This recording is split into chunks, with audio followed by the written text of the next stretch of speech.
Gaia lay defeated on the ground, his body battered and bruised, as the Imperial Guards stood impassively around him. A high-ranking general, cloaked in red, loomed over him, declaring that a mere tribal member like him could never truly defeat the Empire, and that his defiance was a grave mistake. The general scorned Gaia, telling him to know his place and be grateful for the opportunity to offer his life in service. From his throne, the Emperor Gordius III watched, his expression one of cold disdain. Suddenly, the scene shifted. He found himself as a featureless blue entity, standing before the Divine Elder and the Divine Maiden, both with their hands pressed together in a gesture of profound apology. The Elder, with a solemn expression, began by stating, "Indeed, we are truly sorry." The Elder continued, explaining that in the language of Gaia's former world, his death was a traffic accident, and he had been mistakenly brought to this realm while still alive.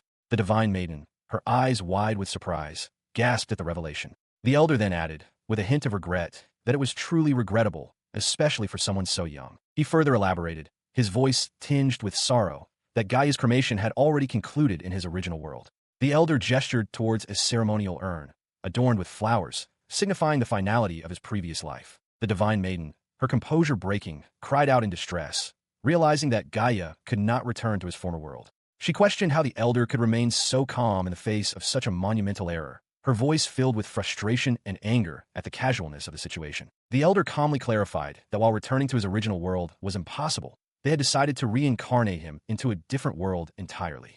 He explained that Gaia would not be reborn as a new person, but rather inherit a body that had just been born, effectively continuing his existence in a new form. As compensation for their grave error, the Elder offered Gaia cheat abilities that would be useful in his new life, promising that he would be surprised by the extent of the power he would receive. A fleeting image of Gaia's previous life, a man in a suit walking away from a building, flashed through his mind, prompting him to consider the prospect of starting a new life. He considered the offer, then accepted, stating that it would be fine.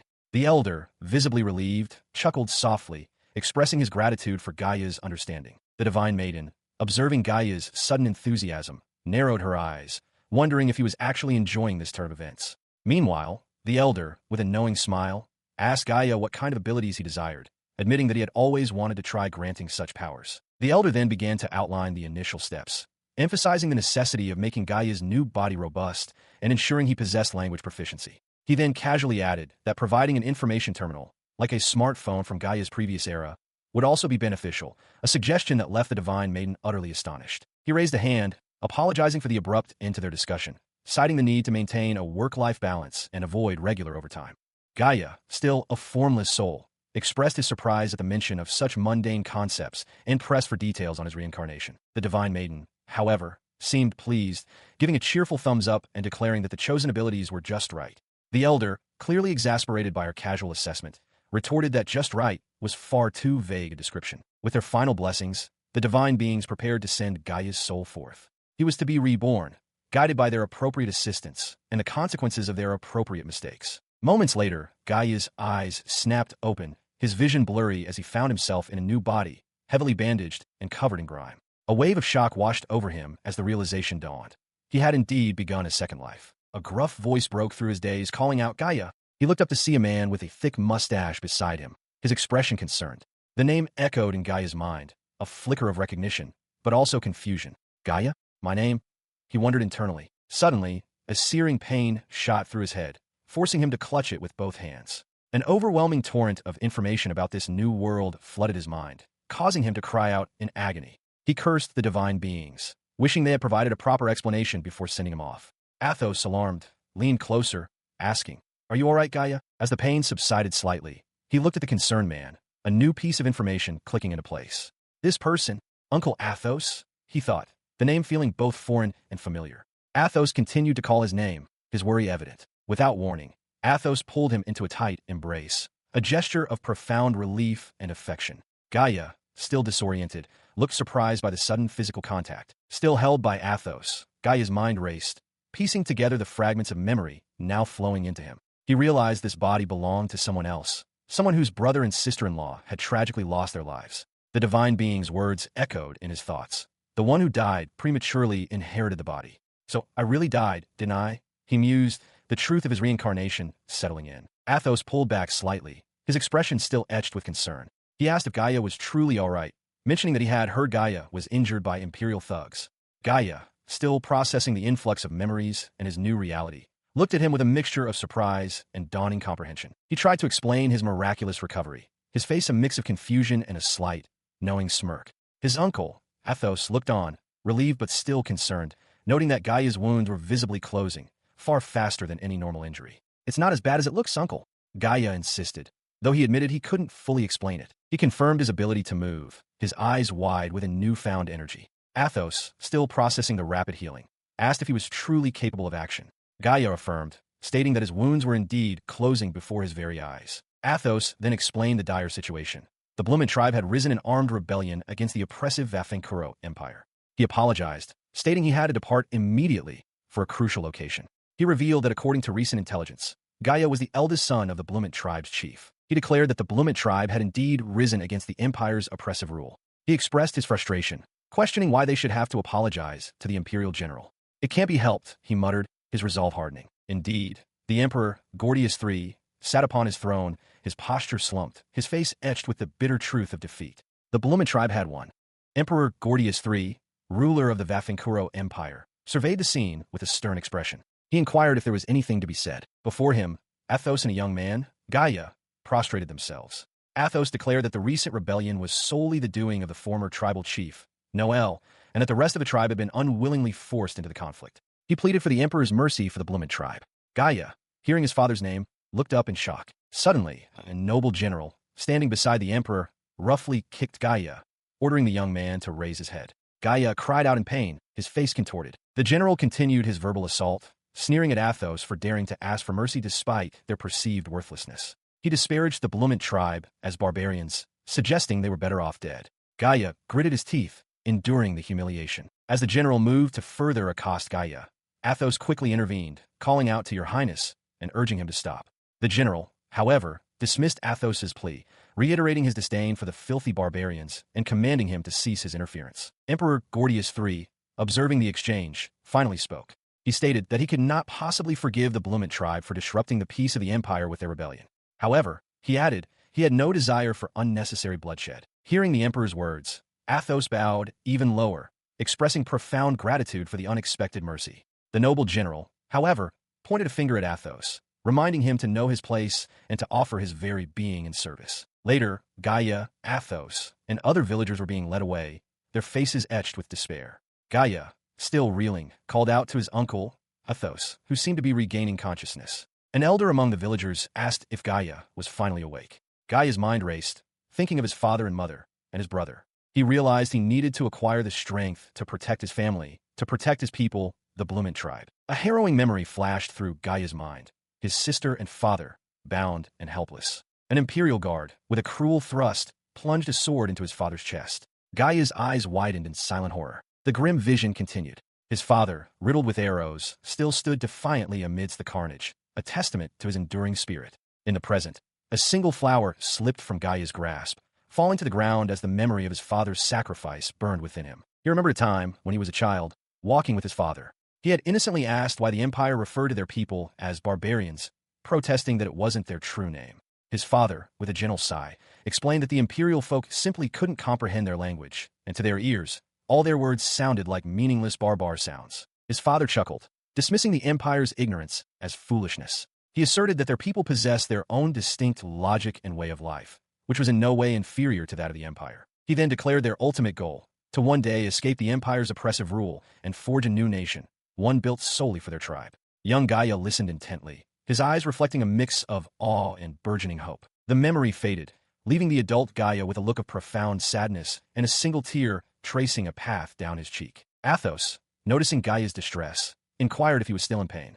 Gaia, however, vehemently denied it, his hands clenching into tight fists, a clear sign of his internal turmoil. He erupted, his voice raw with fury, demanding to know why they had to endure such suffering, why his father, mother, and the entire tribe had been slaughtered. Athos watched him, a somber expression on his face. The scene then shifted, showing Gaia in his previous life, contemplating his current existence. He pondered if the intense rage now coursing through him was truly his own emotion, or something inherited from this new body. He reiterated his unwavering refusal to forgive the empire for their atrocities. Athos nodded in solemn agreement, acknowledging the harsh truth that without power, their people were utterly helpless. Gaia, his jaw set, clenched his fist, a silent vow to himself to grow strong enough to protect what remained. Later, among the gathered villagers, one man questioned Athos, asking if he was truly serious about appointing Gaia as the next tribal chief. Athos met his gaze with unwavering resolve, confirming his decision. The village elder stepped forward, expressing his reservations. He clarified that he meant no disrespect, but Gaia was simply too young for such a weighty responsibility, suggesting that Athos himself would be a more suitable leader. Athos firmly reiterated his intention to recommend Gaia. He conceded that Gaia might lack experience, but promised to personally compensate for any of his shortcomings. He then earnestly appealed to the assembled villagers, urging them to accept Gaia as their next tribal chief. He looked surprised, his eyes wide with uncertainty as he questioned Athos, asking if he was truly suitable to be the next tribal chief. Athos and the elder watched him intently. Athos chuckled, dismissing his apprehension, explaining that a lack of confidence was natural since he had never taken on such a role before. The elder nodded in agreement. He then spoke of Gaia's father, remembering him as a truly brave man. Back in the present, Athos looked at Gaia with a serious expression, telling him that he had great expectations for him. Gaia met his gaze, his own expression hardening with resolve. He walked away from the divine elder and maiden, who were discussing the so-called god and how cruel it had been to Gaia's father. As he stood beneath the starry sky, a fierce determination settled upon him. He vowed to respond to the expectations placed on him, to rise from the bottom and absolutely crush the empire, asserting the undeniable superiority of his tribe. Gaia stared intently at the glowing device in his hand, a mysterious object he now understood to be a smartphone bestowed upon him by the divine elder. He wondered about its true nature and the elder's intentions, realizing he knew little about the enigmatic deity. As he continued to explore the device, he discovered an astonishing array of features. It contained highly detailed maps, accompanied by comprehensive information on local flora, fauna, and vital resources. He marveled at the sheer depth of knowledge it offered. Delving deeper into its functions, he stumbled upon a section dedicated to individuals, where he saw a profile for Athos. The unexpected discovery startled him, causing him to gasp aloud. Athos, hearing the sudden sound, turned to him and asked if something was amiss. Athos, carrying a stack of wood, suggested that if Gaia had a moment, he could help repair the imperial fence. Still preoccupied with the device, Gaia pondered if he was the only one who could perceive the empty state of the world it revealed. He then advised Athos to be careful, who, in turn, inquired about the progress of the fence repairs. The two men, joined by other villagers, discussed their dire situation. Athos explained that their granary had been destroyed, leaving them with potentially insufficient wheat. Gaia noted the necessity of acquiring money to purchase more, while another villager lamented that their current fields simply would not yield enough to sustain them. Gaia walked away from the village, his thoughts consumed by their predicament. He understood that the Plumrut tribe, dwelling in the dense forest, possessed very little arable land. While they could rely on hunting and gathering for sustenance, the need to purchase grain or other essential goods from outside would inevitably require currency. He sat in a vast field, contemplating the broader economic realities. He realized that while other Plumrut tribes might possess abundant land capable of yielding wheat and various other crops, the established method for acquiring currency was through trade with the empire. Continuing his journey, Gaia once again consulted his device. He noticed peculiar markings on the map, prompting him to question their meaning. He identified them as salt and rock salt, wondering if they indicated the presence of a mineral vein. His suspicions were confirmed. The markings indeed pointed to a rock salt vein, a valuable type of mineral. He then had a sudden realization that this entire area must have once been part of the sea, which perfectly explained the presence of such a deposit. A profound thought struck him. Rock salt could be sold. He considered that salt was indispensable for sustaining life, ensuring a constant and unwavering demand. He then recalled the difficulty and labor involved in obtaining rock salt from veins or sea salt from tidal flats. The irony was not lost on him. His own village already purchased this very high-quality product. He considered the rock salt, realizing that if it could be stably mined, regardless of the total reserves, it could become a vital industry for Plumrut. Suddenly, a ferocious roar echoed through the forest as a massive bear lunged forward, its jaws wide and teeth bared. Gaia, startled by the sudden appearance of the beast, exclaimed that this must be the reason for the danger. He observed the bear, recalling that his smartphone's information indicated no high-danger creatures in this specific forest area. He wondered if that meant the bear was not as dangerous as it appeared, or if the information was incomplete. With a swift movement, he lunged forward, striking the bear with his sword. The beast's massive paw swiped back, a testament to its raw power. Back in the village, Athos, holding a drink, looked surprised as he asked Gaia if he had ventured into the bloody bear's habitat. He expressed relief that Gaia had returned safely, to which Gaia casually replied, "Nah." Gaia explained that he was fine thanks to his healing ability, but the bear's hide was too tough for his sword to pierce. He kept the true nature of his healing ability a secret, knowing it was not something he could easily reveal. Athos, still concerned, questioned why Gaia would go to such a dangerous place, especially if his sword couldn't even pierce the bear's hide. Gaia, however, was preoccupied with thoughts of the rock salt. Gaia then explained his motivation, stating that he had heard the village needed money and began to consider what could become an industry for them. He realized there were many places in the forest where they couldn't go and wondered if he could find something valuable there. Athos and the village elder were visibly shocked by Gaia's words, especially his mention of an industry. Athos exclaimed that Gaia had never shown any interest in training his body before. The village elder asked if the tribal chief had ordered him, reassuring him that it was fine as long as he didn't overdo it. Gaia, with a determined look, assured them he was not overdoing anything. He continued his discussion with the villagers, posing a question that seemed to catch them off guard. Our industry? Is that what this is? The villagers, including Athos, listened with expressions ranging from thoughtful to intrigued, clearly processing Gaia's unexpected perspective on their communal efforts. A man with a long braid declared that they were mercenaries, urging everyone to get to work. He explained that their current opponent was the kingdom of Algius, and while the empire might not care for their lowly master, the money was good, so they should work diligently. As the preparations continued, a woman with a braid questioned if the armor repairs were finished. Another man responded that too many pieces were broken, but they would all be fixed eventually. He then added that they should focus on killing their enemies before being killed themselves, to which a third man agreed. Moments later, Athos arrived, announcing that the supplies had been delivered. He remarked that for their tribe, war was a time to earn. Gaia, observing the bustling activity, noted that everyone seemed so lively. The villagers cheered as they uncovered crates filled with new weapons, their faces alight with excitement at the sight of the gleaming blades and sturdy hilts. Gaia, surprised by the sudden influx of weaponry, questioned Athos about how they could afford such an expense. Athos explained that their employer had provided them, stating that they were merely borrowing them for a short time. He then reflected that when he first heard they were hired by the Empire, he had not expected such a substantial reward, believing they would simply be used and discarded. The current Emperor, Gordius III, was known as a warmonger, constantly embroiled in conflicts with neighboring nations. Even if they won battles and gained territory and slaves, the lack of proper soldiers was becoming a concern. Athos continued, explaining that while their tribe had been defeated by the Empire, they were still needed as mercenaries. He asserted that if they could find even a slight advantage, they could use it to negotiate. Athos then turned to Gaia, instructing him to examine the weapon he had used before. Gaia, looking surprised, acknowledged the command. As Gaia took the weapon, he felt a strange sensation, realizing that something about it had always puzzled him. He wondered if his previous suspicions were correct. He examined his sword, a realization dawning upon him. The weapon they used was not iron, but bronze. He recalled the properties of bronze, an alloy of copper and tin, easy to process due to its low melting point, capable of a brilliant shine when polished, and highly resistant to rust. Yet, he knew it was fundamentally different from iron. He continued to ponder, concluding that as a weapon, bronze was inferior to iron. Iron, after all, had brought about a revolution in human civilization, and the difference in hardness between the two metals was substantial. He wondered if the high cost of bronze was the reason, and if the difficulty his blade had piercing the hide of the bloody bear had been a problem with the weapon itself. The thought gnawed at him. As he contemplated his weapon, Athos approached, suggesting that once they acquired enough money, they could purchase iron weapons.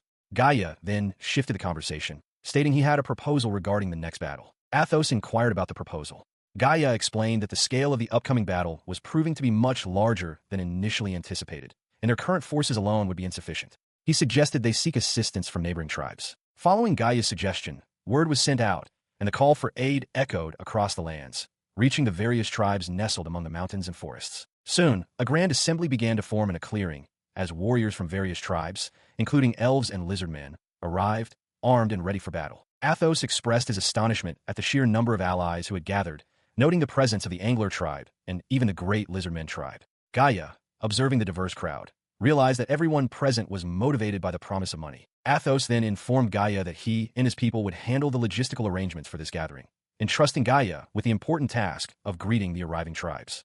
Gaia accepted the responsibility, assuring him he would do his best. Among the assembled warriors, an elf woman with sharp, observant eyes watched the proceedings, her expression serious and focused, taking in every detail of the burgeoning alliance. She, the elf warrior, stood with a stern expression, observing Gaia, who seemed captivated by her presence. He muttered about her beauty, causing her companion to question his words. He quickly tried to explain himself, realizing his words were not understood. He wondered if their languages were different. As he struggled, a sudden surge of information flooded his mind, overwhelming him. He recalled the divine elder's promise that he would not struggle with language, realizing the elder was installing language data directly into his brain.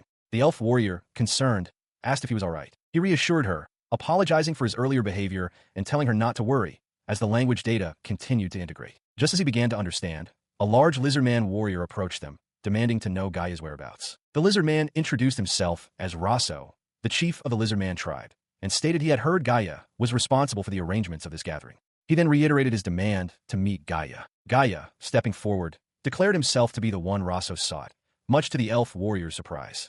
Raso, acknowledging him, extended his hand, asking for his cooperation. Gaia readily accepted, shaking his hand firmly. The elf warrior, observing the exchange, found their conversation utterly ridiculous, while Gaia and Raso continued their interaction, with Raso asking if the elf warrior was indeed an elf. She remained silent, arms crossed, as Raso commented that elves typically did not speak the common tongue, making communication difficult and leaving him unsure of their intentions. The elf warrior, Jessica, the chief of the elven tribe Aranif, then spoke, asserting that the lizardman tribe had no right to complain about a lack of communication. She clarified that elves could speak the common tongue. They simply chose not to. Gaia, surprised, realized she'd been able to speak all along and lamented her silence. She explained that it was not a matter of being unable to speak the common tongue, but rather a preference for their own language, which they found more beautiful. Gaia, still processing this revelation, looked on with a mix of surprise and a lingering thought that he had initially believed they simply couldn't understand him. As the elven chief concluded her explanation, Gaia looked around at the assembled forces, a motley but formidable alliance of lizardmen, elves, and his own village warriors. He realized the sheer scale of this combined force, a truly incredible and diverse union. Just then, Athos called out to him, signaling that it was almost time for their departure. Athos, now addressing the entire group, emphasized the long journey ahead to the battlefield and instructed everyone to ensure their belongings were ready. The village warriors, including the elder, busied themselves with final preparations, securing their packs and weapons, their expressions a mix of determination and anticipation. With all preparations complete, the diverse alliance began its march. The combined forces moved as one, a long column winding through a rugged, mountainous landscape, the path carved between dense forests and alongside a flowing river. Their destination, the distant battlefield, lay somewhere beyond the towering peaks.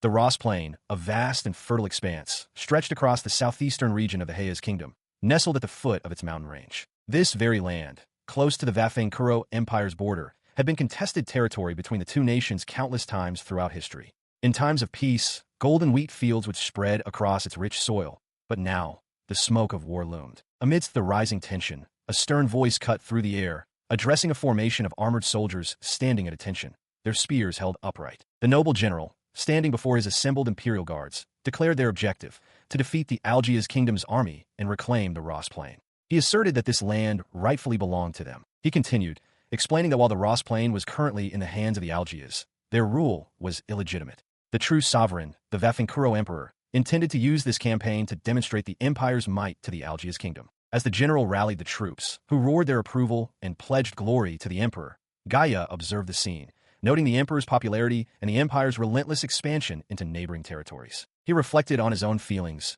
acknowledging a deep resentment towards the empire, a sentiment akin to a parent's grudge. Yet he understood that this was his duty, his job, and he had to endure it. The noble general continued to motivate his soldiers, assuring them that by seizing this land, they would also be aiding Prince Muner's campaign in the south. He urged them all to strive diligently. He then commanded his various armies to wait at their designated positions until the signal. Gaia, standing nearby, then asked General Hibitius where he and his unit should proceed. The general dismissed Gaia's question with a wave of his hand, suggesting that the northern barbarians would not understand their words and were not to be trusted. Gaia looked on, confused by the general's casual disregard. He listened as the general addressed him, explaining that their fighting style was fundamentally different from the main forces, making direct coordination difficult. The general then instructed him to provide external support. Athos, standing nearby, interpreted the general's words as a polite dismissal, suggesting that their presence would be more of a hindrance. Gaia, with a slight smile, acknowledged the general's consideration. Gaia internally conceded that coordination would indeed be challenging. He recalled that the barbarians often carried large, cumbersome shields, making them slow, and that they had suffered defeats in the past. The Barbaroi tribes, represented by lizardmen and elves, were indeed a complex force. Many did not even understand the imperial language, making any form of inter-unit coordination an afterthought, if considered at all. Athos advised Gaia not to overthink the situation. He reminded him of the Plumont tribe's oath, to fight bravely like wolves and to fall bravely in battle. Gaia's expression grew somber as he recalled his own parents, who had met their end in a similar fashion, fighting bravely until their last breath. Later, alone in his tent, Gaia sat contemplating a glowing tablet. He mused that perhaps due to his past life as a mercenary, he sometimes perceived a fundamental difference in their views on life and death. He firmly believed that in a peaceful era, fewer lives should be lost, and he saw no error in that conviction. He continued his internal deliberation, acknowledging that while he had no intention of being lenient with enemy lives on the battlefield, he earnestly hoped to minimize the sacrifices made by the Barbaroi auxiliary forces. Still in his tent, Gaia focused on the glowing tablet, his thoughts turning to the practicalities of earning money. He reminded himself that this was, after all, why he had come to this world. He closed his eyes, a renewed sense of determination settling upon his features. As he held the glowing tablet, a look of surprise crossed Gaia's face. He stared intently at the mysterious object, wondering aloud what it could possibly be. He watched as the Imperial Guards prepared to strike, mistaking the elf warrior for a magic soldier. She quickly intervened, clarifying that they were Barbaroi, not the enemy they sought. She vehemently corrected their assumption, demanding an apology for their disrespectful address and their mistaken belief that she was an elf slave. Her eyes blazed with indignation. The guards, however, remained unrepentant. One scoffed, declaring that they cared little for forest dwellers, and that all of her kind were considered slaves within the empire. He brazenly suggested they merely intended to play with the beautiful lady. As the situation escalated, Gaia stepped forward, calling out to Jessica and urging her to calm herself. He then turned his attention to the guards, questioning their sanity for attacking her and asserting that the Barbaroi were not mere thieves, but intelligent beings. The guards, taken aback by Gaia's intervention, questioned his association with the elf, even suggesting she might be his lover. Gaia, however, firmly introduced himself as Gaia of the Plumont tribe, a Barbaroi auxiliary soldier. The guards continued their taunts, remarking that Gaia was too good for Jessica and that the number of thieves seemed to be growing. They then declared that no apology was necessary for their dangerous actions, as they had not inflicted any serious injury. Gaia's hand tightened into a fist as he reminded them that he and his people had been summoned to this battlefield as soldiers. He warned that if they persisted in treating the Barbaroi as mere thieves, he would not tolerate it. The guards seemed momentarily stunned by Gaia's defiance. He, in turn, observed their use of the imperial language and realized they truly viewed the Barbaroi as nothing more than beasts. With a swift motion, Gaia drew his sword, the sudden action startling Jessica. He then challenged the guards, stating that if they insisted on treating him and his people as thieves, he would meet their expectations, asking if that was truly their wish. Gaia, his eyes wide with urgency, pressed the young elf, Jessica, asking if the explosion moments ago had been her doing. He then questioned if the elf tribe possessed the ability to use magic. She reacted with a surprised gasp, confirming that it was indeed magic. He then mused aloud that the Empire must have many magic users, though he believed the elf tribe's techniques were unique. Still holding her arm, he admitted he couldn't answer precisely, but believed her uncle would know. He then pleaded with her to mediate on his behalf. Moments later, Gaia found himself before the elf tribe chief of Aranif, a stern-faced elf with long, braided hair. The chief inquired if he wished to know about the elf tribe's magic troops, asking if he was from the Bloomin' tribe. The chief, seated with her arms crossed, then directly challenged Gaia, asking what he intended to do with the knowledge and stating that how they fought was none of his concern. Gaia, undeterred, looked at her intently and declared his desire for the elf tribe's cooperation in the current war. The chief explained that while it was customary for each tribe to fight as they pleased, and coercion was certainly not an option, if things went well, it would benefit not only them but also the elf tribe. She then raised a hand, stating that she had heard about Jessica's situation from her and her companions. She asked Gaia to first explain his thoughts on the matter. The chief continued, acknowledging that Gaia had spoken their language and called them comrades. She stated that it was an elven custom to return respect with respect. With a slight smile, the chief declared that she would expect no losses from this endeavor. Gaia, his face brightening, returned her smile, a silent agreement passing between them. He offered a cheerful wave to Chief Aranif and another elf, a faint smile playing on his lips. He mused that he would bring the glory of the empire to this land of bureaus. Far below, a vast imperial army stretched across the plains, their banners proclaiming the righteous rule they intended to bring under the emperor's command. A noble general, mounted on horseback, rallied the loyal warriors of the empire, invoking the protection of the war god upon them. Among the ranks, Gaia and Athos observed the unfolding preparations. With a fierce roar, the general commanded the infantry to advance. The soldiers, their shields emblazoned with winged crests, surged forward in a disciplined charge. As the first volley of arrows darkened the sky, the general urgently shouted for his troops to raise their shields, bracing for the impact. Imperial magic troops were swiftly ordered to deploy a defensive barrier, while the first unit of archers received the command to prepare and fire their own volleys. Despite the magical defense, a powerful force shattered the barrier, sending fragments flying. A massive lizardman warrior let out a guttural roar, declaring that the battle had truly begun. Athos, observing the chaotic engagement, expressed concern that Gaia might be left behind by the other tribes. Gaia, however, calmly reassured him, stating he was perfectly fine. With a confident smile, Gaia held up a document, declaring that it was time for them to join the fray as well. He stood amidst the imperial soldiers, his expression a mix of determination and urgency, as the surrounding guards looked on with confusion and alarm. One of them exclaimed, questioning the unexpected turn of events. Meanwhile, a lizardman warrior, Raso, turned back to the Imperial ranks, demanding to know the whereabouts of the Beastmen. The Imperial soldiers, still bewildered, struggled to comprehend the battlefield, while Athos, standing beside Gaia, questioned if it was truly wise to draw the elves into the fray. Gaia, however, seemed to indicate that the elves were already following their lead. Undeterred by the chaos, he declared that everything would be fine, instructing his allies to flank the enemy and get as close as possible. Athos and the other warriors listened intently, ready to follow his command. A sudden realization struck him, and his expression tightened with frustration. He muttered a curse under his breath, his eyes fixed on something unseen, while Athos and the other warriors behind him looked on with concern. He then revealed a strategic map, explaining his plan to target the Imperial commander directly. He spoke of the eyes of God, aiding them, indicating a precise location on the map, and declared his intention to take the commander's head first. Athos and the others watched, absorbing his audacious strategy.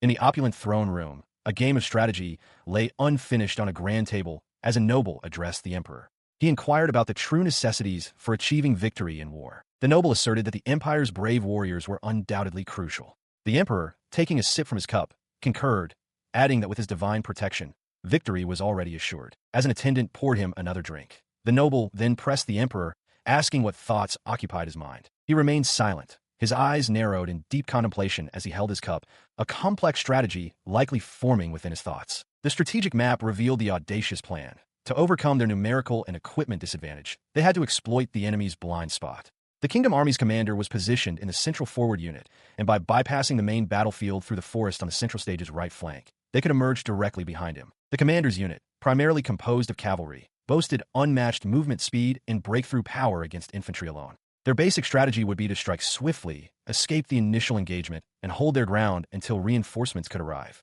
Back with his companions, Gaia declared that the Blument tribe's oath was to fight bravely, like wolves. A villager, taken aback by the boldness, questioned if he truly meant such a risky approach. Athos, still processing the implications, hesitated, letting out a thoughtful From a slight distance, Gaia reiterated his point, emphasizing that their sole target was the enemy commander. He then explained his reasoning.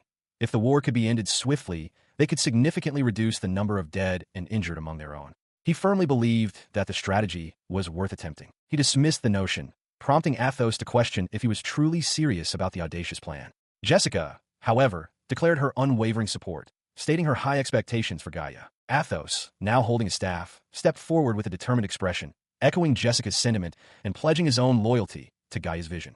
Other villagers watched, some muttering that while their previous chief was a wild horse, Gaia was proving to be even more untamed. Meanwhile, on the battlefield, Imperial forces braced against a massive magical assault. Their general rallied them, assuring his troops not to fear, for their magic barriers would deflect the enemy's spells. He commanded them to hold their defenses, await an opportunity to strike, and remember that the enemy's numbers were not infinite. He continued, explaining that while the magic barriers were indeed powerful, they could be nullified. Furthermore, maintaining such extensive defenses required a significant number of magic soldiers, whose talents were inherently limited. Elsewhere, two mounted Imperial officers discussed the ongoing battle. One remarked that while they preferred not to use their own magic, they could not expect the enemy to refrain from using theirs. The other agreed, noting that if they could exploit a gap in the enemy's barrier, it would be a significant blow. The general, now on horseback, inquired about the situation on the front lines. A soldier reported that their army was holding its ground, and the enemy's strength was roughly equal to their own. He acknowledged the report, reflecting that this war would likely be prolonged,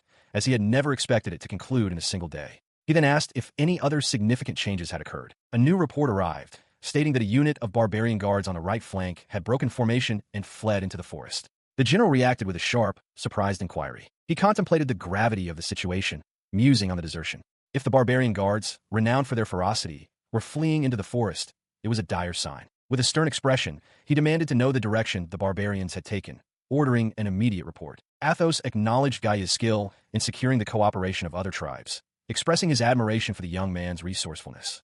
However, a hint of concern lingered in his tone. However, the Lizardman warrior, Raso, interjected, admitting he had been unaware of the Lizardman tribe involvement. Gaia, taken aback, questioned Raso directly, while Athos also appeared surprised by the revelation. As the discussion continued, Raso observed Gaia, noting his sharp perception and the way he seemed to be looking in an unusual direction, as if anticipating something beyond their immediate view. Jessica, the elf warrior, remained observant in the background. Later, gathered with their assembled allies. Gaia pointed to a specific location on a map, inquiring about the precise position of the enemy commander's unit. He explained the inherent difficulty of engaging cavalry in open combat, but assured Athos, Rosso, and Jessica that he understood the situation. He then hinted at a strategy involving magic to counter the mounted units. Meanwhile, Jessica, the elf warrior, discussed tactics with another elf, suggesting that while hitting a magic barrier might make it invincible, using magic directly would be a more effective approach. With the plan set, Gaia pointed towards the distant Imperial forces, his eyes sharp with resolve, declaring that the opportune moment for their strike had arrived. The moment Gaia indicated, his allies surged forward, launching a sudden, coordinated assault.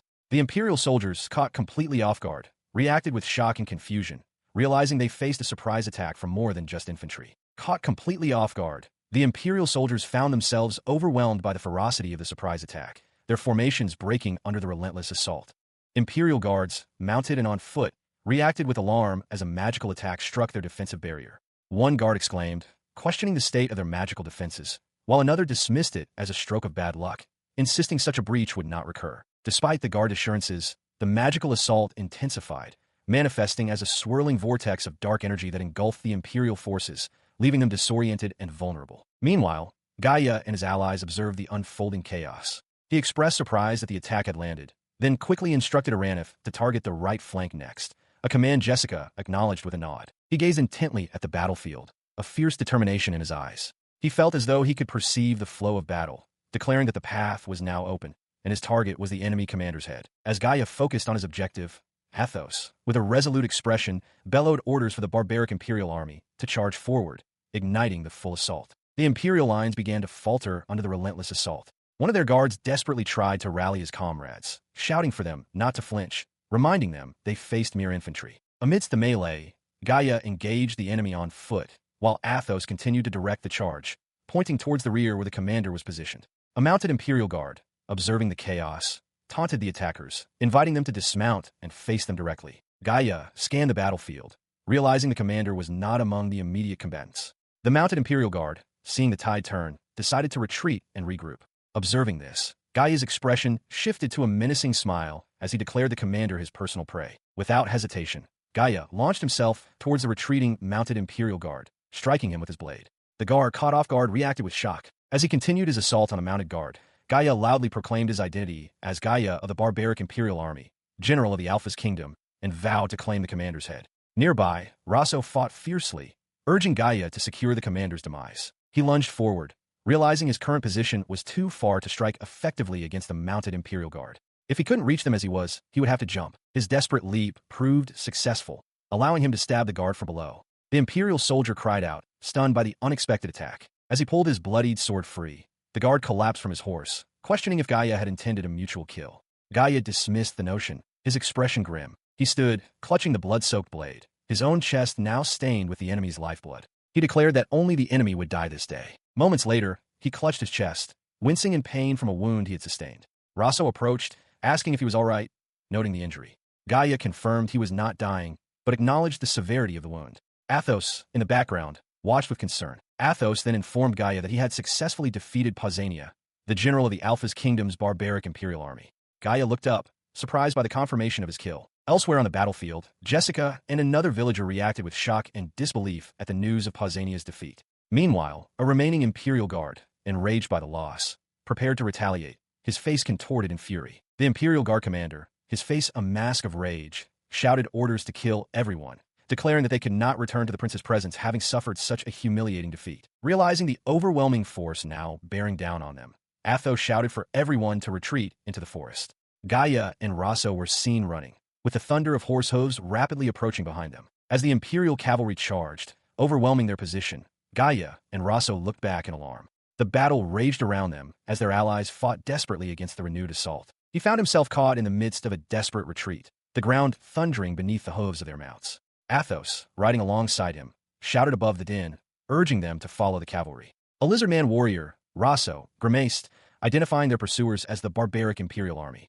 Gaia's eyes widened in shock at the sight of the relentless Imperial soldiers. As the chaotic retreat continued, the elf warrior Jessica turned to her allies, expressing her gratitude for their efforts. However, Rosso, ever pragmatic, quickly interjected, reminding them that he expected a reward for his participation. Gaia listened, his expression a mix of surprise and concern amidst the ongoing fight. Amidst the aftermath of a fierce battle, various weapons lay scattered, some still sheathed, others bearing the marks of combat. Shields and other military gear were strewn across the ground, testament to the recent conflict. Nearby, Athos, Gaia, and another man examined the spoils of war. Athos, holding a long, cylindrical object, declared with boisterous excitement that these were indeed the spoils. Gaia, holding a similar item, questioned if they were truly allowed to keep these weapons, identifying them as belonging to the Argia's kingdom army. Athos, with a dismissive wave, assured them that it was fine, reminding them that no amount of treasure could be carried into the afterlife. The battle on the Pyros plain had reached its decisive conclusion in a single day. Without its commander, the Argia's kingdom army had lost control and was unable to respond to the Imperial army's assault, resulting in a complete rout. The Imperial army had achieved an overwhelming victory. The right to claim spoils belonged to those who defeated the enemy, a custom deeply ingrained in the culture of this region. General Hibitius, who commanded the Imperial army, was known for his fairness in distributing resources. As a result, they received equipment from the Argia's kingdom army. Athos, still examining the weapons, commented that the royal army's swords were of good quality. Gaia, sitting with his hands clasped, expressed his sincere gratitude for the spoils, acknowledging that while the pursuit was a bit rough, he was incredibly thankful. Athos then excitedly presented a sword to Gaia, exclaiming that it was an iron sword. Gaia, surprised, confirmed it was indeed an iron sword. Athos explained that the royal army used high-quality items, but their own forces were too poor to afford such things. Athos continued, explaining that while the Imperial army knew about iron, it was rarely available in the market. He emphasized that iron swords were incredibly valuable, not only for practical use but also for trade. He marveled at the sheer quantity they had acquired. Gaia held the iron sword, his expression thoughtful as he considered its significance.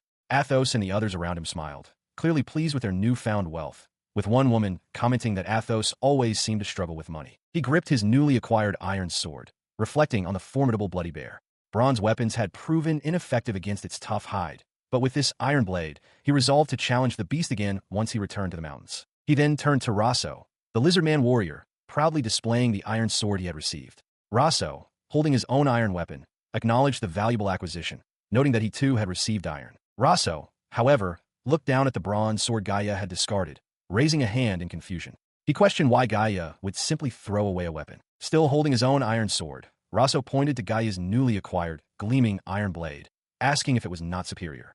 Gaia, looking exasperated, tried to explain his reasoning. Despite his confusion, Rosso insisted that Gaia should use the iron sword, calling it absolutely good.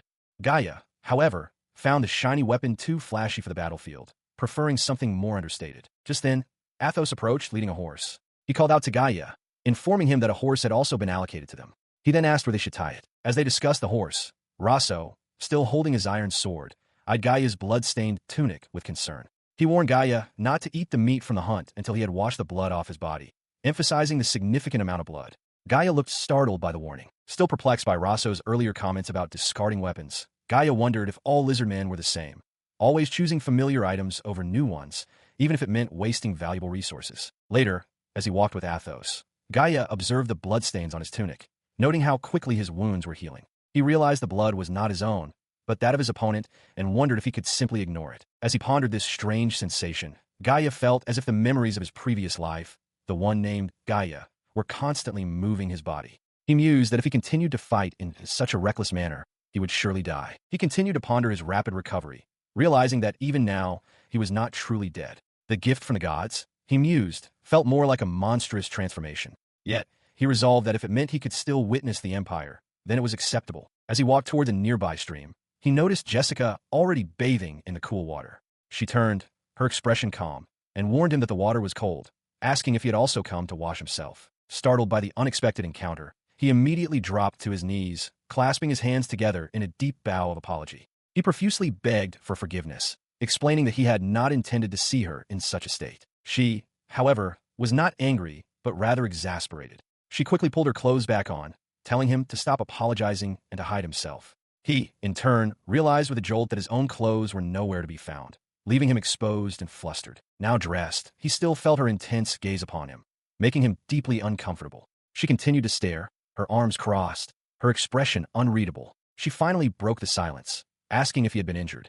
He hesitated, then confirmed that he had, turning to reveal his back, which bore the faint, healed scars of past wounds. Her gaze remained fixed on him as she questioned why he would follow the Empire, especially after enduring such injuries. He denied following them, then mentioned the Plumen tribe, implying a different allegiance. She pressed him further, asking if he had heard that the previous chief and his own parents were killed by the Empire. She demanded to know how he could possibly follow them after his family had been murdered. His eyes widened in shock and anger at her words, as he vehemently denied her accusation. Then, his expression softened, and he offered a quiet apology. Holding a cloth, he confirmed the tragic truth. His father and mother were indeed killed, and his kin were taken away. As Gaia processed the grim truth of his past, Jessica, nearby, clenched her fist, her expression tight with frustration, lamenting her own perceived weakness. She felt a deep sense of regret. Meanwhile, he was in the water, splashing gently, as Jessica advised him to properly dry himself, noting the water's cold temperature.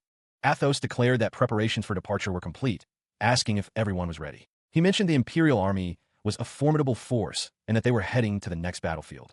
Gaia and the others confirmed their readiness, asserting their ability to earn their keep anywhere. He continued, explaining that the previous battle had been a simultaneous assault on two fronts, and while the distance for reinforcements was short, they had managed to arrive in time. He then pondered that the next battlefield might, in fact, be the main objective. Far in the distance, the fortified city of Coron Castle, a vital stronghold in the southern region of the Argyll Kingdom, stood under a pall of smoke, indicating recent conflict. The battle raged fiercely as Imperial guards scaled the castle walls with ladders, their shouts echoing amidst the chaos, while others below warned them to watch their heads. As the day drew to a close, a commander among the Imperial forces urgently ordered a retreat, acknowledging the arrival of dusk. Later, within a lively camp, merchants called out to soldiers, offering drinks and food at reduced prices, creating a bustling atmosphere of temporary respite. Gaia, observing the camp, questioned Athos about its nature, remarking that the atmosphere felt distinctly different from Pylus.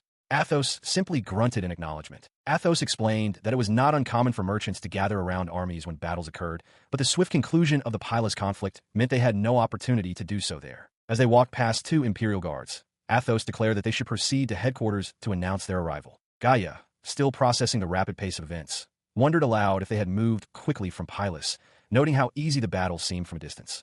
Athos, however, simply dismissed his thoughts and instructed him to follow. He and Athos found themselves amidst a bustling Imperial military camp, a stark contrast to the quiet roads they had traveled. Tents stretched across the landscape, and various figures moved about, some engaged in conversation, others simply observing the activity. As they navigated the camp, a strong, unfamiliar scent assaulted his senses, causing him to recoil. He wondered if it was the fragrance of flowers or perhaps a potent perfume.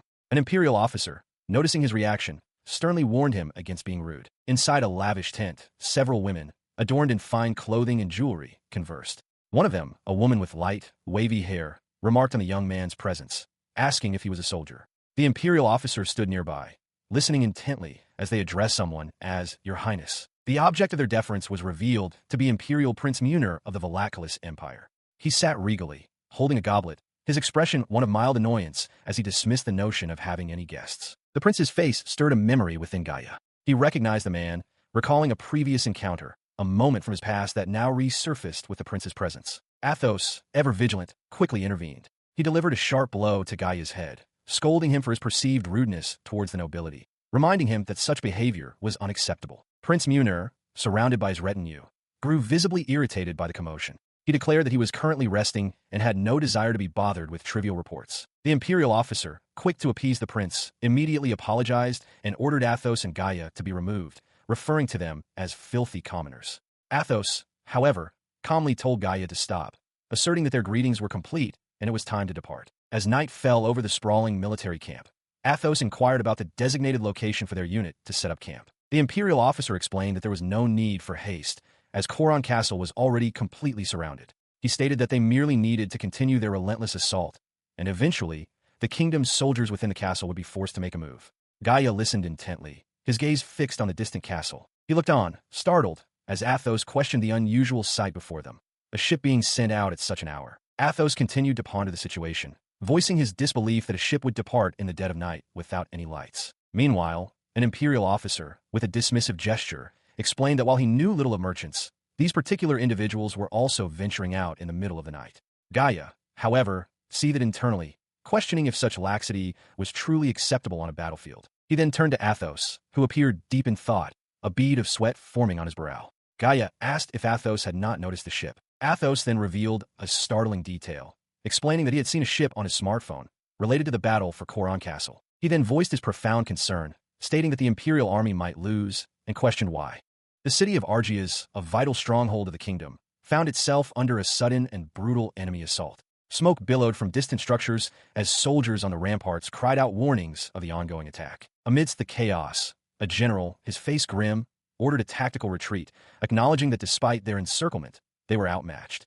Athos, standing beside Gaia, confirmed their withdrawal was proceeding as planned. Several days prior to the assault, the same city bustled with an entirely different energy. Its vibrant market thrived, filled with merchants and shoppers under a clear sky, a stark contrast to the impending conflict. At the heart of this bustling market, Gaia, accompanied by the elf Jessica and the lizard man Rosso, observed the lively scene. Rosso, captivated by the abundance of food stalls, remarked on the festive atmosphere, finding it hard to believe a war was being fought nearby. He explained that the presence of 20,000 imperial soldiers encamped nearby was the reason for the market's unusual vibrancy. For the merchants, he mused, it was likely no different from a festival, a prime opportunity for trade. Jessica, however, remained unconvinced by the festive facade. She countered that the sheer number of merchants gathered suggested the war had been prolonged, a situation she found far from celebratory. Athos, joining their conversation, clarified that the imperial army had merely established a camp and was awaiting further orders. He then questioned if they had been sent as reinforcements because their own forces were insufficient. Rosso,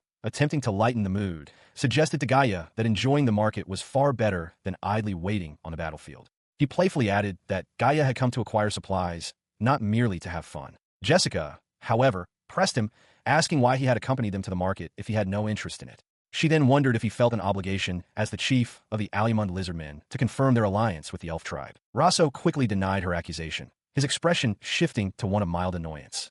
He insisted that he had not come to the market simply for amusement. Rosso, Gaia, and Jessica continued their exploration of the bustling market, a vibrant hub of activity. A local merchant, observing the trio, smiled warmly. He approached them, remarking on the diverse clothing styles of the merchants, noting that they were not all from the empire. He explained that traders often traveled across many lands, and that the variety of goods and races present meant the merchants were under close scrutiny. As they continued through the stalls, Rosso's attention was drawn to a basket overflowing with vibrant, round fruits. He called out to Gaia, urging him to look. Both Gaia and Jessica leaned in, observing the fruit with wide eyes. Jessica wondered aloud if they were a type of fruit with such a beautiful color, and Gaia recognized them as oranges, a kind of tree fruit. The merchant, noticing their interest, cheerfully welcomed them and asked if they were curious about the oranges. He offered to cut one for them to sample, explaining that these fresh fruits had arrived by fast ship from the southern lands, specifically from the kingdom of Argias. He then introduced himself as Keranos, a merchant from the kingdom of Argias, and assured them that his business was legitimate, operating with the empire's full permission. He added that while the empire's rule was absolute, there were still places where merchants could thrive. Rosso eagerly took a piece, exclaiming how delicious it was. Jessica, equally surprised by the taste, found it incredibly good. Keranos asked if it was their first time trying oranges, or perhaps even watermelons, suggesting they might be unfamiliar with such southern produce. Gaia, however, seemed to take offense at the merchant's implication, asking why he would call them barbarians. Keranos, surprised by the reaction, quickly clarified that compared to the imperial heartland, even the northern regions of the empire were considered somewhat rustic. He further explained that people from northern imperial garrisons, like the elves and lizardmen, were generally unfamiliar with southern plants like oranges and watermelons. He then added that he had heard of their presence at the imperial army's encampment just days prior. Gaia, understanding, acknowledged his point. Gaia then inquired if Keranos had other fresh ingredients, perhaps lighter and easier to transport, as he needed provisions for his garrison. Keranos confirmed he had plenty of fresh produce, but Gaia seemed hesitant, considering his options. He smiled, acknowledging Keranos' question about provisions. Keranos, with a knowing look, asked if they were for the march.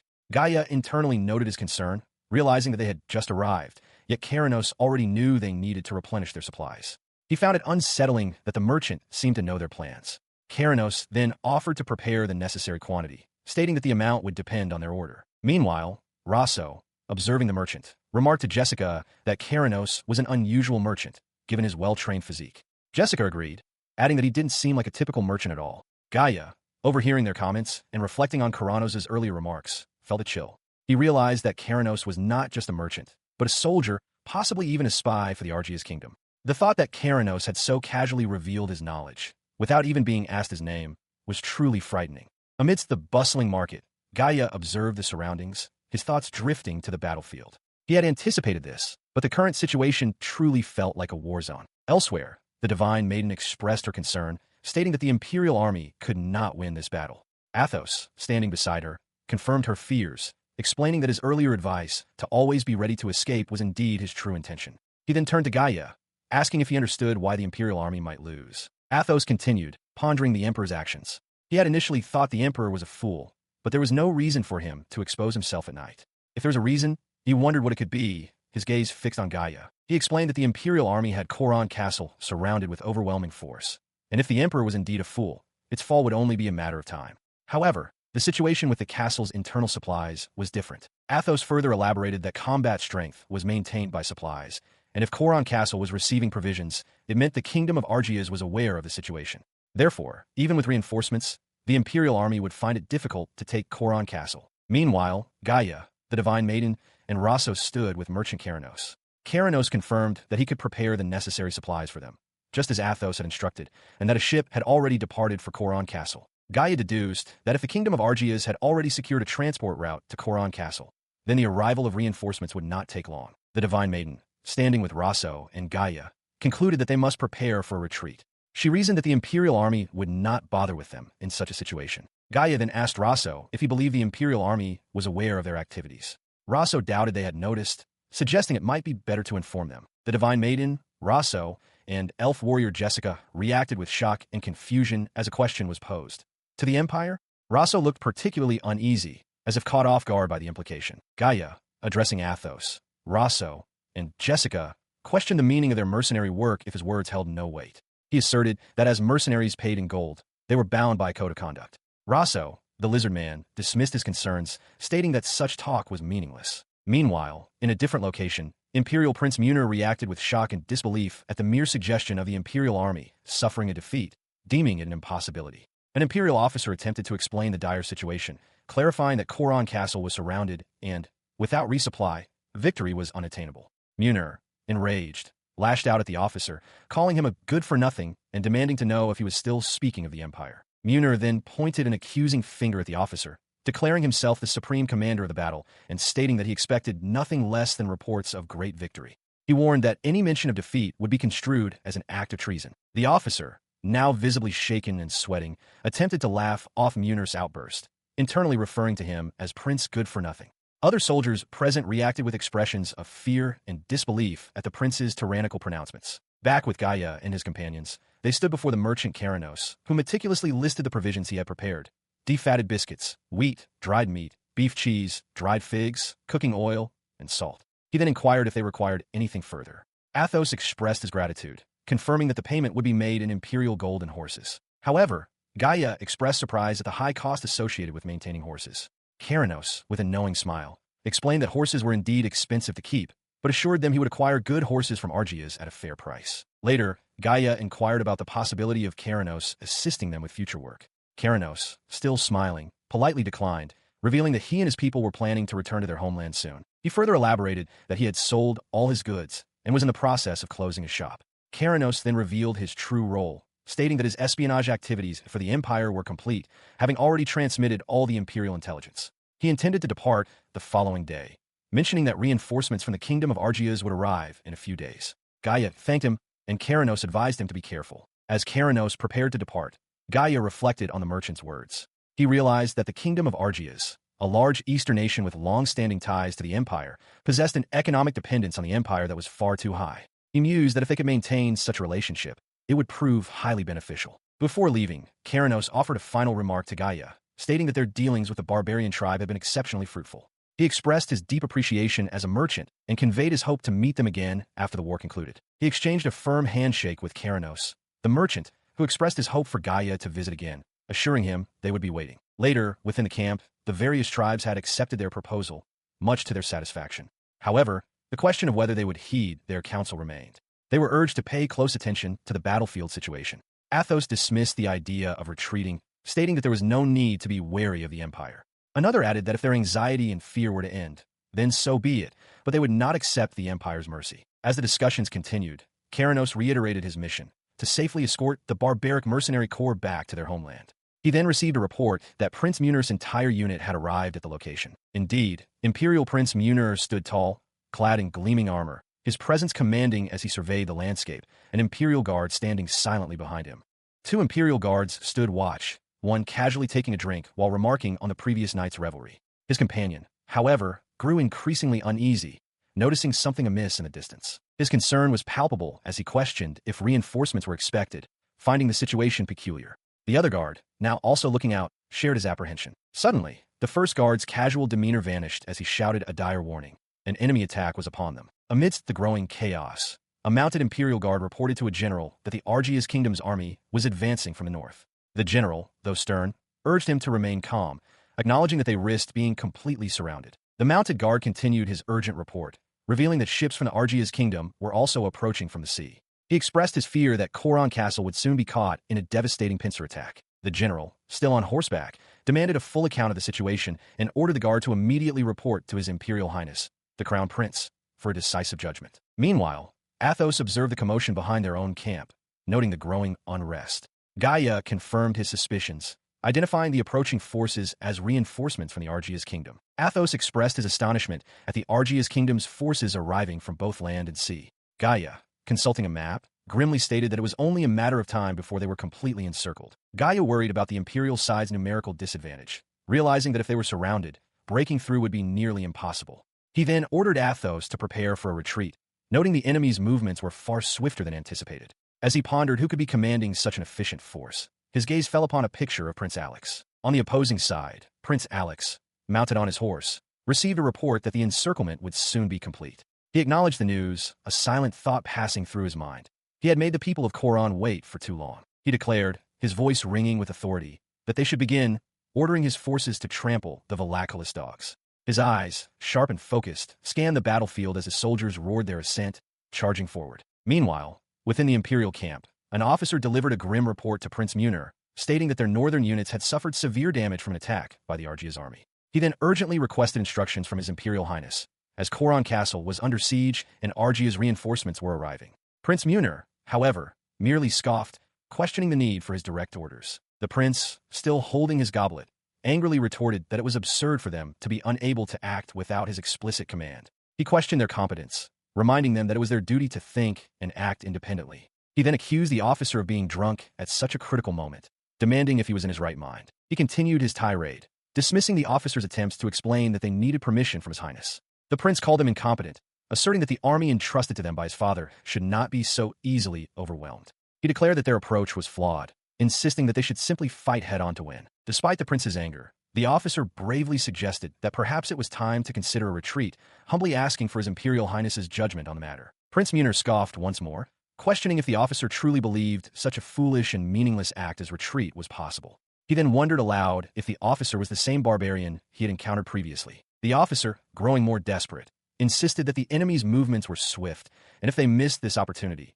even a retreat would become impossible. Prince Munir, still dismissive, called him incompetent again, refusing to believe that the Argia's army could truly overwhelm their forces. The officer then revealed the identity of the enemy commander, stating that Prince Alex himself was leading the attack. The Imperial guards around them gasped in shock, repeating the name, realizing the gravity of the situation. Indeed, the legendary Silver Lion was on the battlefield, his blade flashing as he cut down Imperial soldiers. His presence alone was enough to strike fear into the hearts of his enemies. He continued, explaining that the Argia's kingdom's prince was known for his swift conquests, having captured a small eastern nation in mere days. The officer questioned if it was truly possible that such a formidable commander was here, implying the dire consequences if it were true. He continued to press the issue, asking if Prince Alex was truly a dangerous opponent. The officer then suggested that even considering retreat would be a grave matter, as Prince Munir's father, the Emperor, would surely reprimand him. Despite the potential repercussions, he urged Prince Munir to consider a tactical retreat, emphasizing the need to temporarily abandon Quirce Castle to regroup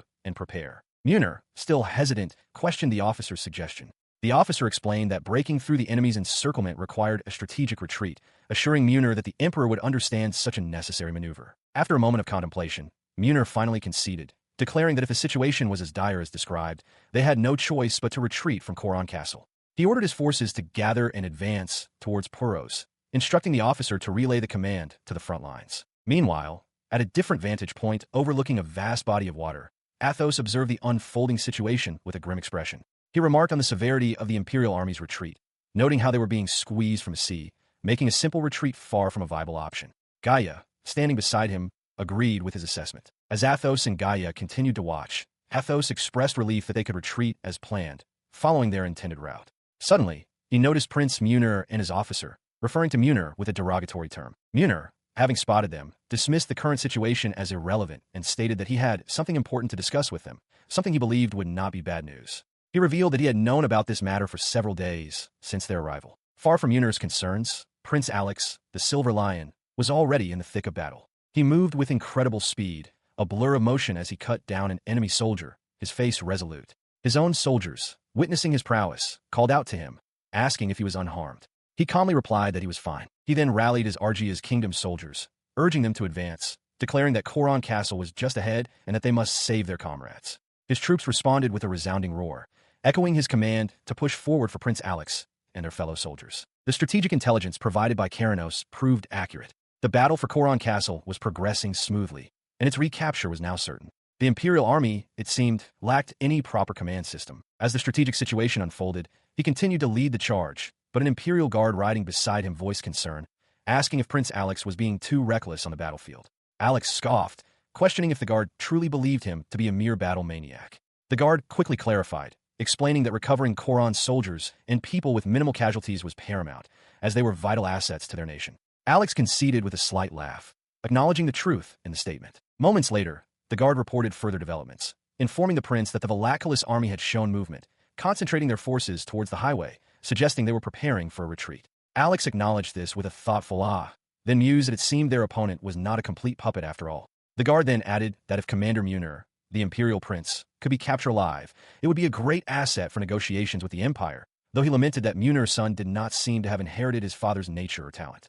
Prince Alex, astride his horse, declared his intention to confront the Valakulis Imperial Prince and demonstrate his strength. One of his guards immediately warned him of the danger, while another lamented the prince's eagerness for battle, questioning his judgment. A vast, open landscape stretched under a dramatic sky, hinting at the sudden, unfolding events. Amidst the chaos of battle, an elf warrior acknowledged a command, while a dark, swirling vortex suddenly manifested, throwing the combatants into disarray. Soldiers cried out in alarm, realizing this battle would be far from easy. An Imperial officer urged his men to advance, warning that if they failed to aid the prince, they would not be saved.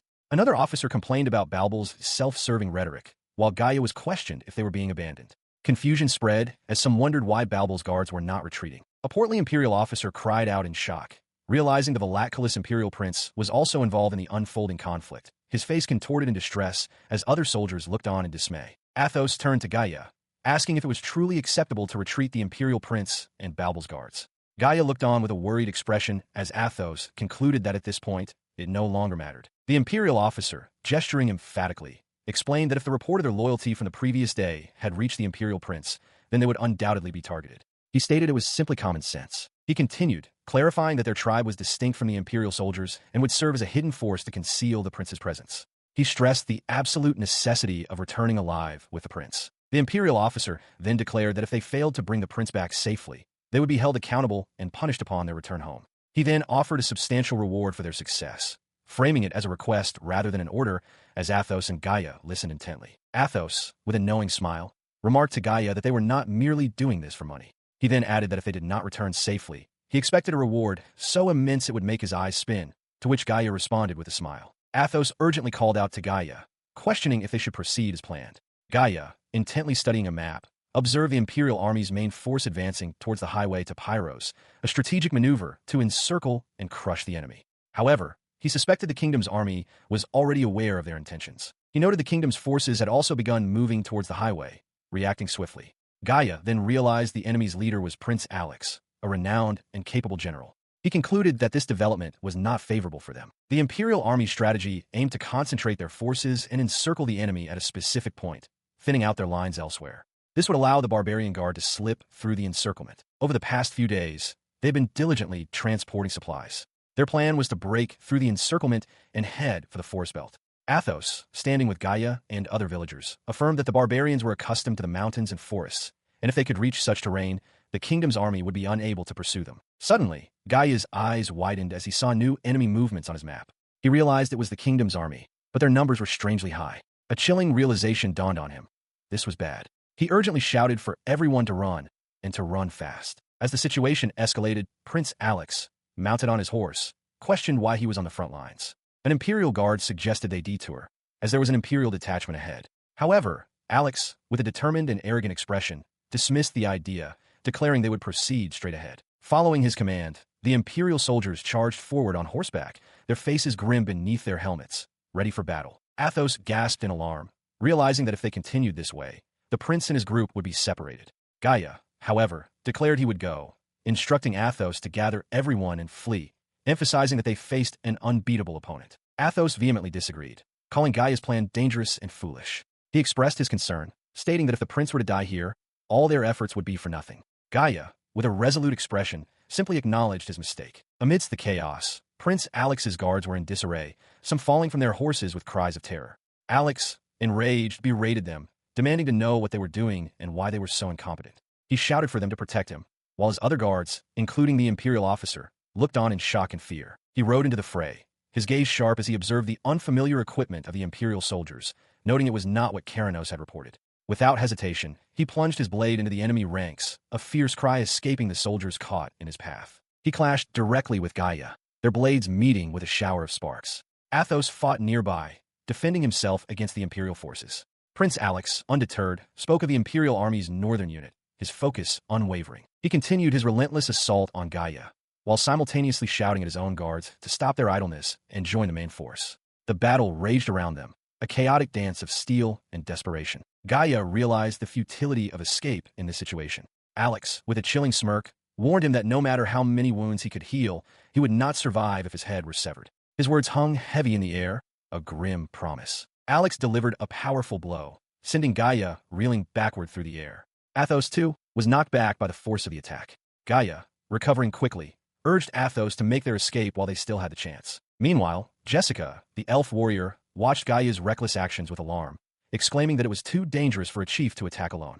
Athos, ever practical, quickly interjected, telling her to save their argument for a later, safer time. Back with Prince Alex, his Imperial guards were in a state of panic, questioning whether they should take Gaia away. Rosso, the lizardman warrior, also nearby, was visibly distressed by the unfolding chaos. An Imperial guard, concerned for his prince's safety, asked Alex if he was unharmed, reminding him not to act alone. As the chaos continued, Gaia began to channel a powerful energy, preparing for a decisive move. Rosso urged him to act, declaring that now was the time. As Gaia looked at the prince, a sudden realization dawned on him. This was Prince Alex of the Argia's kingdom. Jessica, sensing the urgency, pressed Gaia to hurry, knowing their window of opportunity was closing. An Imperial guard asked Prince Alex if they should pursue the retreating figures.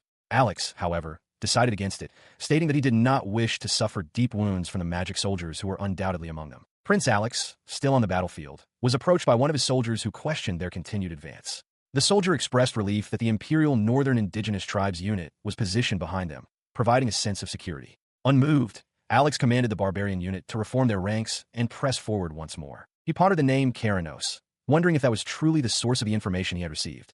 With a resolute gaze, he reiterated his command for the barbarian unit to reform and advance. Meanwhile, Gaia, Athos, Jessica, and Rosso braced themselves, their expressions a mix of determination and concern as the enemy prepared to charge. With a focused gaze, Gaia peered intently at the glowing screen of his device, its light reflecting in his eyes as he processed the information it displayed. He continued to use the device, which revealed the presence of ambushes ahead. Merchant Keranos, observing him, remarked that while the enemy numbers were not overwhelming, avoiding them would be simple. He then added that it seemed their passage through the forest had been completely exposed. Meanwhile, Prince Munir, visibly agitated, complained loudly about the arduous journey. He lamented having to walk through such a place, his feet covered in mud, finding the situation utterly unbearable. He then demanded to know why there was no carriage available, expressing his frustration with a dramatic sigh. The prince continued his tirade, calling the current situation useless and declaring that fulfilling his wishes was their job. He insisted that if a carriage was impossible, they should carry him instead. Gaia reacted with a look of surprise and disbelief at the prince's demands. The retreat from Coron Castle had proven to be an incredibly harsh battle for the Imperial army. The forces of the Argia's kingdom, caught in the encirclement, had suffered immense losses, with more than half their army annihilated. It was by all accounts a crushing defeat. Keranos explained that while they had managed to escape with the prince, those caught up in the chaos were all from prestigious imperial families. He detailed that, personally, he did not think it was a bad thing, implying a certain detachment from their plight. Gaia, listening intently, then proposed a solution, suggesting that it would not be a bad idea to sell the supplies to the Barbal garrison. He suggested they could then buy them back at a high price, eliminating the need for them to carry the burden. Athos agreed, and Keranos, intrigued, asked Gaia to elaborate. Suddenly, Prince Munir approached Gaia, addressing him as Mr. Pankatsu and asking what he was doing. He then demanded improvements to their meals, stating that he had been thinking about it and asking if Gaia could do something about it. He added that Prince Munir was coming. The prince continued to complain about the food, lamenting that it was terrible. He was tired of biscuits and dried meat, and there was no warm soup, sugar sweets, or wine. He expressed a strong desire for fruit juice instead. Gaia, exasperated, explained to the prince that they were currently being pursued and were walking through the mountains, not easy streets. He reminded him that if their cooking fires were discovered, they would lose everything. He tried to reason with Prince Munir, explaining that the current situation was not one where they could afford to be picky.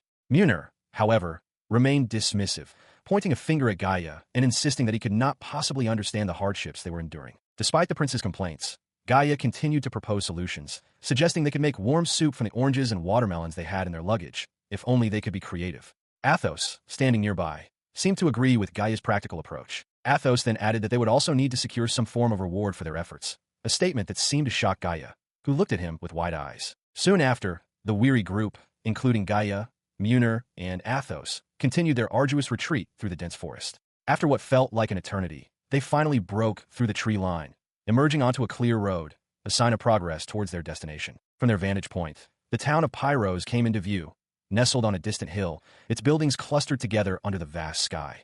It was a welcome sight after their long journey. The group soon arrived at a grand archway, leading into an opulent courtyard, a stark contrast to the harsh wilderness they had just traversed. The architecture suggested a place of importance and luxury. Inside, Prince Munir, now holding a goblet, listened as General Hibiscus reported on the devastating battle at Coron Castle, where they had suffered immense losses.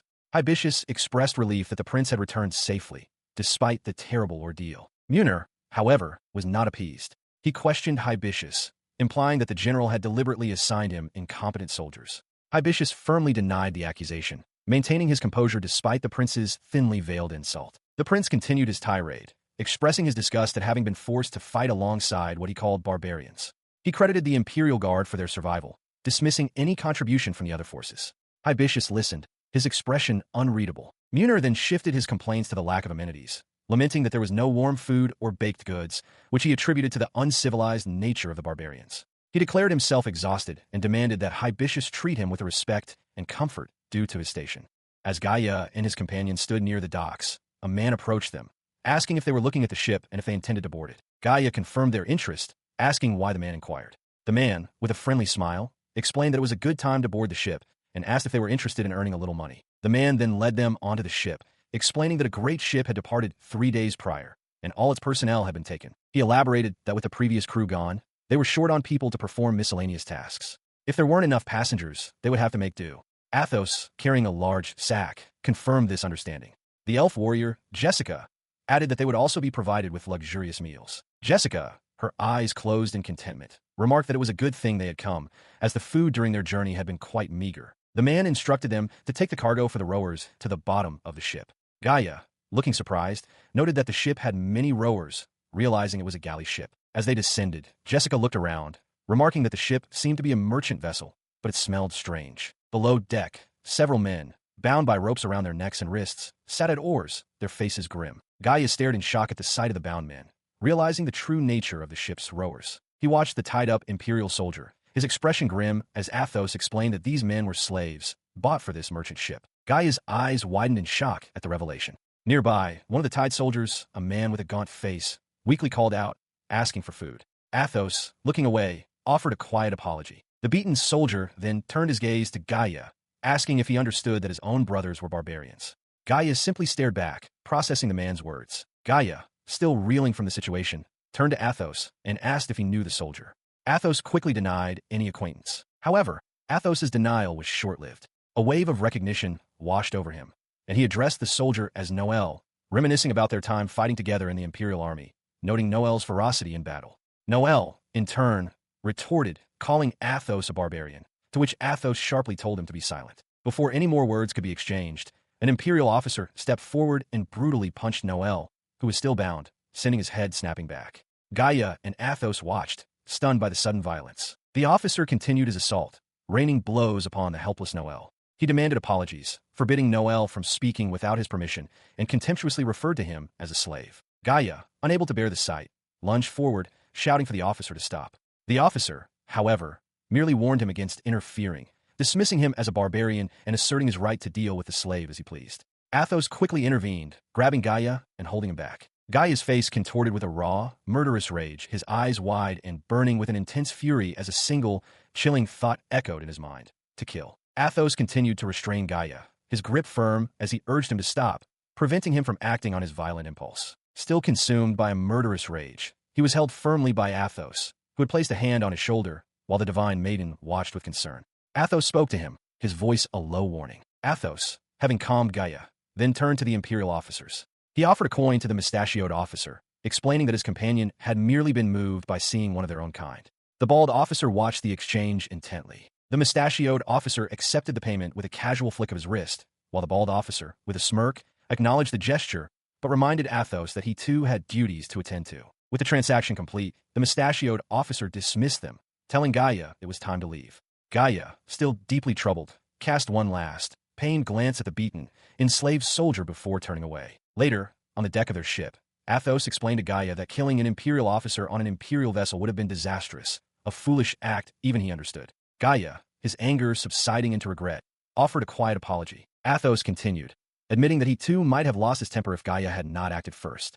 The young man listened, his gaze drifting towards the vast, indifferent sea. Still troubled by the sight, Gaia asked Athos if there was truly no way to save the enslaved man they had just seen. Athos firmly told him to stop thinking such strange thoughts. He explained that the man was merely property of his ship's owner. Gaia, desperate for a solution, then asked how they could possibly free him. Athos explained the grim reality. The man was imperial property, bought and sold, and it was not just him, but everyone on that ship. He then challenged Gaia, asking if he truly had the money to buy them all back, or if he was prepared to defy the empire for their sake. Athos concluded, stating that it simply could not be helped, and as a tribal chief, Gaia must accept this harsh truth. Gaia, his face etched with distress, questioned the finality of Athos's words, unable to comprehend such a brutal reality. The imperial capital Galeria, heart of the Velacalus Empire, pulsed with life. It was a city of immense wealth and vibrant culture, a grand nexus where all paths converged. Within the opulent halls of the imperial palace, the domain of Emperor Gordius III, an officer bowed low, humbly delivering his report to his majesty. He continued his report, detailing how General Hibiscus's Southern Expeditionary Force had achieved significant victories, capturing numerous key strongholds, including Pylos Port, and decisively defeating the Pylos Plains Kingdom Army. Furthermore, he added, the efforts of certain barbarian guard soldiers had enabled His Imperial Highness to successfully advance from Coron Castle. The Emperor, his expression stern, acknowledged the report. The officer, bowing once more, declared, I offer this victory to His Majesty the Emperor. To this, the Emperor simply replied, You have done well. As the report concluded, Prince Munir, with a look of disdain, scoffed at the mention of barbarian.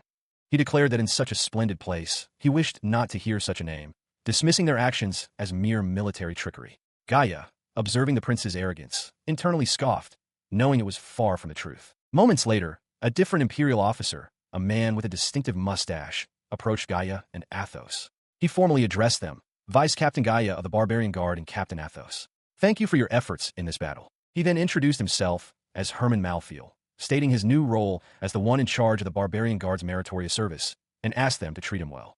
Gaia, surprised by the officer's humility, noted internally that he was quite modest for an imperial. Herman then unrolled a scroll, explaining the two major achievements of the Barbarian Guard in the recent battle. First, their significant contribution to the turning point of the war in the Pylos Plains. Second, their assistance in His Imperial Highness's transfer, helping him return to the imperial capital from Coron Castle. As he heard this, a sudden realization struck Gaia. It's here. The mention of the transfer triggered a vivid memory for Gaia, recalling a less than pleasant experience during a procession. He remembered Prince Munir, whom he internally labeled as useless, being carried by him and others, complaining throughout. Despite his past doubts about the prince's competence, Gaia acknowledged that the prince had, in fact, done his job, and that was truly good. Herman then asked Gaia if he had any wishes, to which the bald officer added that they were unsure of the extent of his hopes. Herman clarified that His Majesty the Emperor was overjoyed by his safe return and would grant any reasonable wish to the best of his ability. Gaia, considering this, began, then, he listened intently as Athos, with a determined expression, formally requested a complete tax exemption for the Barbarian Guard from that point forward, asking the imperial officer if such a thing was possible. He considered the implications, realizing that while immediate gold would be beneficial, the empire used tax collection to monitor its territories. If the Barbarian Guard were subject to such scrutiny, their freedom would be severely curtailed. For their continued autonomy, this exemption was far more crucial. The imperial officer acknowledged the request, explaining that while he understood their desire, the tax system formed the very foundation of the empire. He stated that an exception could not be permanent and proposed setting a specific period for the exemption. The officer then suggested a 5-year exemption based on the barbarian autonomous region's current tax amount. Athos immediately countered, questioning if 5 years was too short, and firmly declared that they required at least 30 years. The officer argued that the barbarian region's value was being underestimated, citing unrecorded agricultural, hunting, and timber products. Athos explained that while they were aware, the population had decreased significantly due to past turmoil, making the previous tax amount impossible to pay.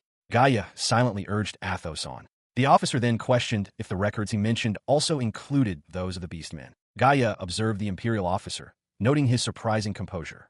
He had expected negotiations with imperial officials to be far more challenging, leading him to wonder if his own expectations had been too naive. Athos had previously mentioned preparing for potential trickery in negotiations, but Gaia mused that such tactics would likely be counterproductive against this particular officer. The imperial officer then turned his attention to Gaia, addressing him as Mr. Herman, a mid-level official from a different race, and remarked that his records indicated he was quite excellent. The officer, having assessed the situation, declared his final offer, a tax exemption for the barbarian autonomous region for a maximum of 15 years.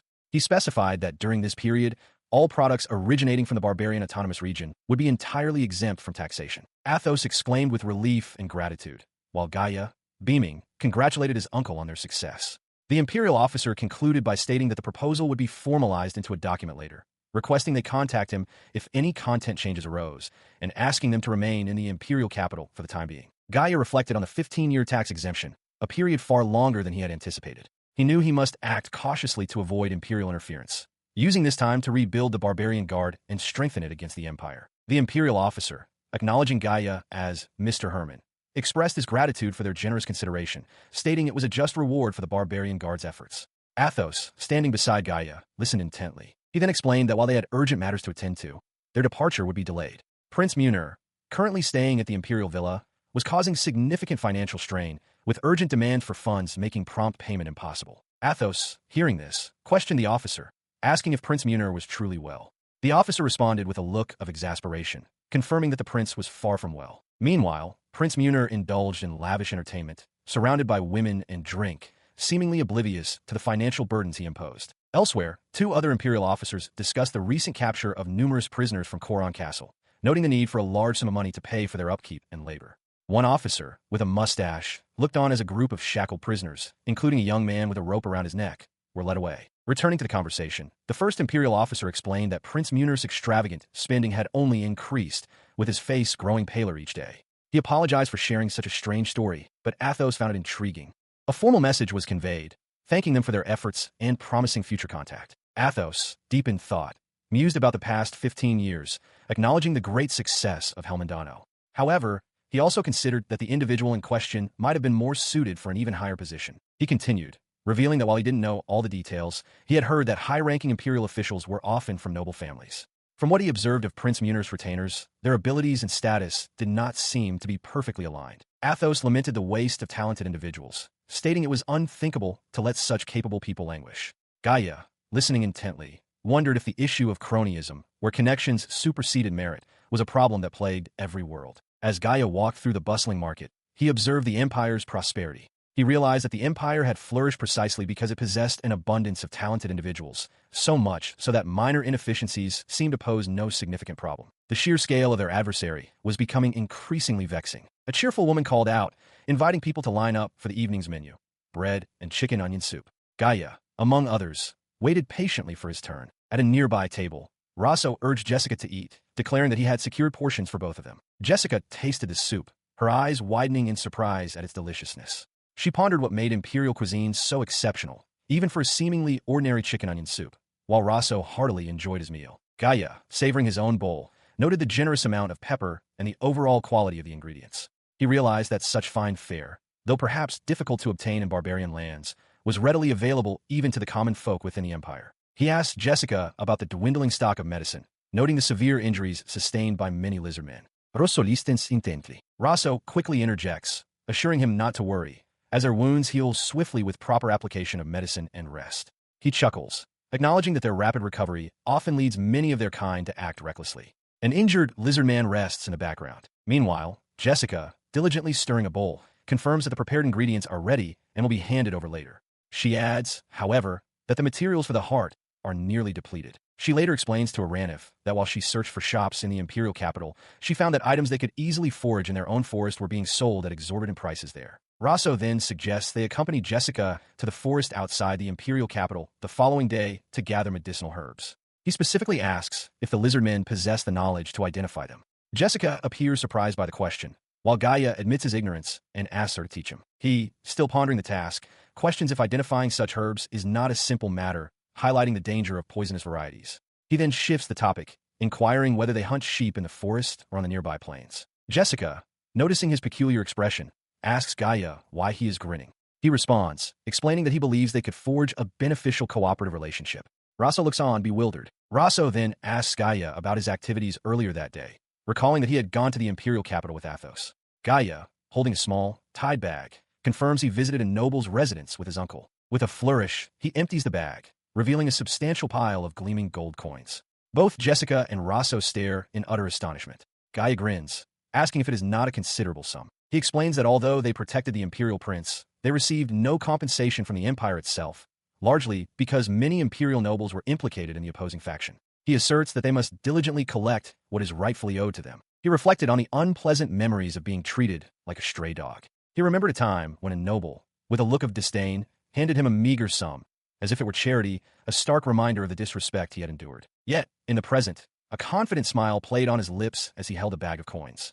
He explained to Jessica and Rosso that the amount was substantial, but it was merely a portion of what was owed. He recounted how they had been scorned and treated poorly by the imperial nobles, despite their efforts to protect the prince. He asserted that while caring for the imperial prince had been arduous, they had also saved the lives of many nobles, and this meager sum was not enough to satisfy him. Jessica, astonished, questioned if he truly meant to demand more. He affirmed his intent, stating that he was not yet satisfied. Jessica, still reeling from the revelation, exclaimed that with such a vast sum, they could acquire almost anything they desired. Rosso, equally surprised, echoed her sentiment, wondering if Gaia truly intended to increase their earnings further. As he sifted through the gleaming pile of gold coins, his mind was already calculating their next move, devising a strategy for their future endeavors. The various tribal leaders, including representatives from the Plumund, Angler, Vandal, Elf, and Great Lizard tribes, had all gathered for the council. Athos confirmed their presence, noting that everyone was assembled. With all the tribal leaders present, he declared the start of the barbarian tribal council. Gaia sat beside him, observing the assembly. Athos began his report, explaining that he and Gaia had successfully collected the reward money from the nobles' homes. He then revealed a large pile of coins and bags, stating that after deducting lodging and food expenses, a significant amount of money remained. He then turned to Gaia, informing him that the Plumund tribal chief had a proposal regarding the use of the collected funds. One of the tribal members immediately questioned the proposal, asking how the money would be distributed and for what purpose. Another, a man with a stern expression, scoffed, dismissing the idea of a reward and demanding a clear explanation. He asserted that the barbarian tribes were not a collective entity, but a cooperative relationship, each acting for their own benefit, and therefore did not necessarily share the same goals. Jessica, the elf warrior, urged for calm amidst the rising tension.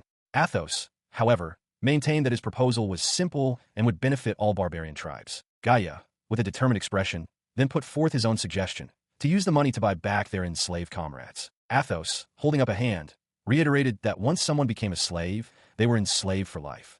However, he then added that there were instances where slaves could be freed if certain conditions were met. He then directed a question to Gaia, asking if he knew about such conditions. Jessica, the elf warrior, then interjected, asking if it was even possible to buy back slaves.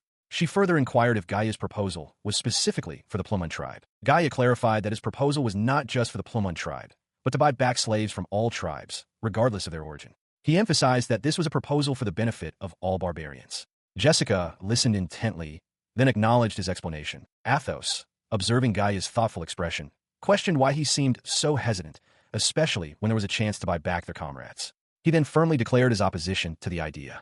Gaia looked surprised by Athos' stance. He passionately argued with Athos, insisting that the collected funds were meant to rebuild their barbarian tribe, and that meant using the money to buy back their enslaved comrades. Athos, however, maintained that while Gaia's feelings were understandable, the money was for the tribe's future, and constantly buying back slaves would only draw unwanted attention from the empire. Athos continued, explaining that the buying and selling of slaves was a simple transaction within the empire's established rules, and it was merely a means to retrieve their people. He questioned if there was any deeper meaning or consequence beyond that. With a pile of coins before him, Athos dismissed the idea of buying back slaves as nothing more than empty talk. He argued that the empire's officials were not fools. They would undoubtedly notice if the barbarians consistently tried to retrieve their people, and such actions would inevitably lead to danger. Gaia, looking distressed, attempted to interject, but the village elder, with a stern expression, cut him off, stating that damaging the empire's disposition would indeed be problematic for them all. Gaia listened intently as other villagers voiced their opinions. Some argued that if they were attacked again, they would face total annihilation, and that the collected money, even if divided, would sustain them for a year. Others lamented that those who became slaves were simply unlucky, concluding that such a fate was unavoidable. Athos then turned to Gaia, suggesting they use the money for the villagers who remained to buy land in Bloomint village, acquire good food, and beautiful cloth. He believed everyone would be happy with such provisions and firmly told Gaia to stop dwelling on the enslaved. Gaia, visibly agitated, clenched his fists and shouted his vehement refusal to accept Athos's proposal. He then reflected internally that even Athos must feel pain seeing their comrades enslaved, but that he was only trying to make them give up because their current strength was insufficient to challenge the empire. The village elder, holding a cup, asserted that those who became slaves were simply unfortunate, and that it was their fate. He then demanded that the money be distributed quickly among the remaining villagers. Gaia retorted that it was too much to say that those who died were simply unlucky, and that even if they became slaves, they were still barbarians. The elder, however, dismissed the enslaved as stupid savages who were foolish enough to be caught, stating that the money should not be wasted on them. He continued his impassioned plea, reminding the council that among those taken by the empire were young girls. The elf warrior, Jessica, listened with a worried expression, her gaze fixed on him. Athos, however, dismissed his concerns with a sneer, declaring that he would not listen to such foolish talk. He accused Gaia of wagging his tail for the empire like a dog. His words were followed by action as Athos lashed out, delivering a brutal kick to Gaia's side. The force of the blow sent him sprawling to the ground, a gasp escaping his lips as the surrounding villagers watched in stunned silence. As Gaia lay bruised and defeated, Athos stood over him, his voice laced with contempt. He mocked Gaia, questioning his right to speak of anything important, especially after being so easily subdued. Still not satisfied, Athos seized Gaia by the throat, lifting him slightly from the ground. He continued his tirade, accusing him of being naive and believing that becoming a tribal chief would grant him limitless power. Blood trickled from Gaia's nose and mouth, a testament to the beating he endured. But just as Athos seemed to have the upper hand, a surge of unexpected strength coursed through Gaia. With a guttural cry, he twisted his body, executing a powerful throw that sent Athos hurtling through the air, landing hard on the ground. The sudden reversal left the onlookers stunned. Gaia, his face bruised and streaked with dirt, gripped the collar of a fallen villager, his eyes wide with a fierce, almost desperate anger. The villager, also injured, lay on the ground, his expression a mix of pain and fear. Gaia refused to accept the notion that their suffering was simply bad luck or unavoidable. He continued to challenge the villagers, demanding if they truly believed it was unavoidable that their kin were treated as slaves on the returning galley ships. His gaze swept over the faces of Athos, the village elder, and other men, seeking an answer, a spark of defiance. The village elder, his expression grim, countered Gaia's fervor. He explained that the difference in power between their village and the empire was obvious to anyone who thought about it. He questioned how much more foolish they could be to provoke the empire, reminding Gaia that they were currently fighting under imperial orders. He asserted that they were not in a position to pity slaves. Gaia turned his back to the elder, his voice firm as he declared that they had indeed lost the war and many comrades had been taken. He then asked if that meant their remaining kin were now slaves. He asserted that it was not so, stating that he would rather fight and win freedom than live under imperial subjugation. He vowed to carry on his father's will. His voice rising, Gaia declared that he would not yield to the empire's colors, nor would he abandon his enslaved comrades.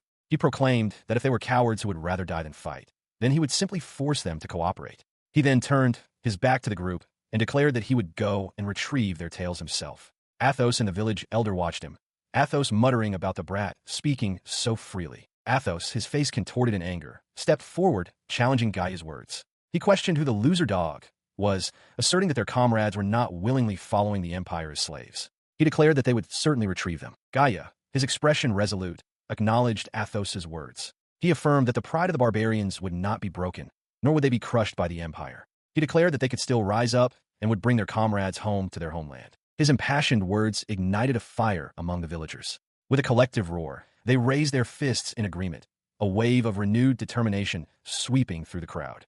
Athos, the village elder, the lizardman warrior, and the elf warrior watched, their expressions a mix of surprise and dawning resolve. Later, the elf warrior, Jessica, carefully tended to Gaia's wounds. She chided him gently, telling him not to move, as the medicine would not work properly. Gaia, wincing slightly, tried to dismiss his injuries, claiming they didn't hurt and were already healing.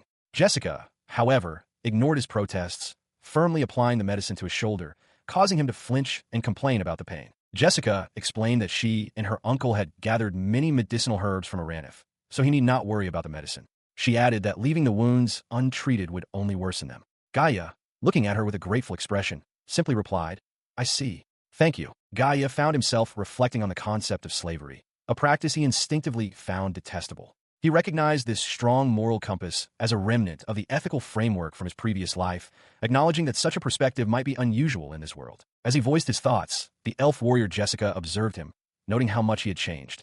Gaia passionately declared that seeing allies treated as mere tools was fundamentally wrong and impure, a sentiment that resonated with the listening villagers. Jessica then playfully teased him, recalling how he had even insulted the chief in his fervor. He, flustered, admitted that his blood had rushed to his head in the heat of the moment. She smiled brightly, expressing a profound sense of relief and satisfaction at his unwavering conviction. With renewed determination, she encouraged him, stating they would do their best. He met her gaze, his own expression firm with agreement. Elsewhere, a frustrated voice cursed, complaining of pain. Athos, looking utterly exasperated, lamented Gaia's impulsive actions, calling him a complete nuisance.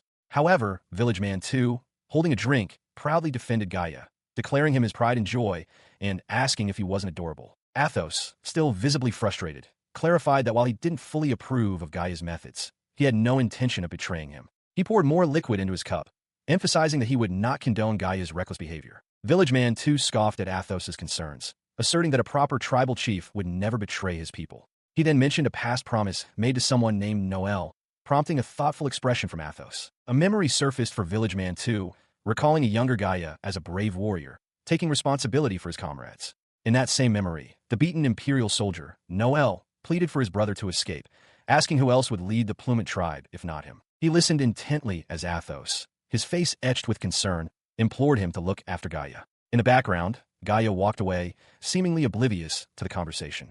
Meanwhile, the village elder, observing the exchange, muttered a dismissive thought. As he continued his journey, Gaia reflected on his transformation since the war. He realized he had changed profoundly, no longer solely focused on battle, but now contemplating how to achieve prosperity. He wondered if his perspective had broadened, allowing him to see things more clearly than before. Back at the table, the man who had been speaking with Athos declared his unwavering faith in Gaia. He asserted that he expected Gaia to accomplish what he and his ancestors had failed to achieve, expressing his desire to follow him. The village elder listened, his expression thoughtful. The elder, however, challenged his conviction, his eyes narrowing as he questioned if he truly believed Gaia could defeat the empire. The man's face remained resolute, his determination unwavering. His hand trembled visibly as he clutched a glass, the liquid within sloshing, betraying his agitation. He continued to rant, now clearly intoxicated, exclaiming that he couldn't believe it and felt as though he was losing his mind. The other man, calm and composed, simply agreed to proceed as planned. Elsewhere, Gaia stood with Jessica and Rosso, his expression determined as he spoke. Both Jessica and Rosso listened intently, their gazes fixed on him, ready for whatever came next. In the dense forest, a hunting party moved with practiced coordination. The elf warrior, Jessica, called out to Gaia, urging him to move to the right, while the lizardman warrior, Rosso, responded with a guttural affirmation. Other hunters, including a second elf and lizardman, pressed forward, their leader shouting encouragement to drive their prey into a corner, though he cautioned them not to get too close. As the hunt continued, Rosso, the lizardman warrior, moved with determination, his gaze fixed forward. Gaia, running alongside him, urged him on, ready to press the attack. Far from the immediate action, the tranquil village nestled in a valley, surrounded by towering, snow-capped mountains and lush green hills, remained peaceful under a clear sky. Back in the village, several women, including a village woman and a warrior woman, looked on with expressions of awe and excitement at the massive pelts of what appeared to be a bloody bear, now stretched and drying. Moments later, Gaia, Jessica, and Rosso arrived, their faces beaming with pride. The villagers cheered, exclaiming that it was a magnificent bloody bear and a truly excellent hunt. As the celebration continued, Gaia reflected on the hunt, noting that it was the first time they had managed to hunt a bloody bear so effectively. He considered the imperial weapons they had acquired, realizing their superior craftsmanship made them far more effective, allowing their blades to easily penetrate even the bloody bear's tough hide. Jessica and Rosso listened intently, nodding in agreement. Rosso then inquired if Gaia intended to continue hunting this year, to which he affirmed his intention. Gaia explained that they still needed to remain in the area for a while longer, as other tribes were assisting them, and he needed to gather many more provisions for the coming winter. He expressed a desire to hunt a bit more while they still had the manpower. The narrative shifted, revealing the harsh reality of their efforts. During the previous war, the imperial nobles had seized money, and with that very money, they had bought back their enslaved comrades. The image showed the bound feet of one such individual, a stark reminder of their plight. Though they had managed to free a considerable number of people, the cost was immense. The gold they had acquired was completely depleted, and Gaia reflected that this expedition, compared to their previous, simpler work, had yielded a meager profit. He watched as the freed individuals, including Noel, walked away, their faces still bearing the marks of their ordeal. Despite the financial setback, Gaia knew deep down that the value of what they had achieved far surpassed any monetary gain. He watched as the freed people, now carrying bundles of wood, began to rebuild their lives, and he felt no regret. He listened intently as Jessica explained that large-scale hunting would become difficult once the snow began to fall, making winter a challenging season. Raso, the lizard man warrior, added that his tribe was not yet fully prepared for such endeavors. As he observed the bustling activity around him, with villagers cooking and carrying supplies, Gaia realized the growing number of people in their community meant a proportional increase in the need for food and provisions. He pondered the village's current predicament, noting the scarcity of food, clothing, and shelter for their expanding population. This winter, he knew, would demand even greater efforts to acquire the necessary provisions. Meanwhile, Jessica inquired of Raso whether the bloody bear pelts could be sold. Raso confirmed they could, adding that other items were also available for trade, a revelation that surprised Jessica. A wave of relief washed over Gaia as he processed the news. Rock salt had been discovered and could be harvested. Indeed, deep within the Bloody Bear's territory, a rock salt mine had been found. Fortunately, the villagers possessed the necessary skills, and with the increased workforce, they were steadily progressing in its extraction. Jessica expressed her astonishment that they no longer needed to purchase salt from merchants. Raso then explained that they had also accumulated 5 bundles of dried herbs, which, though small, were valuable and being used sparingly. Moments later, Athos and other villagers returned from the imperial town. Gaia approached them, asking about the success of their trip to sell goods. Athos, looking dejected, apologized for his lack of skill, admitting that their goods had been bought at a significantly reduced price. Jessica and Raso observed his distress with concern. Gaia examined the bloody bear pelt, noting its inherent warmth and strength. He mused on Athos's report, wondering why such a useful and high-quality item had been sold for so little. This, it became clear, was another pressing issue for the village. They lacked proper sales channel for their products.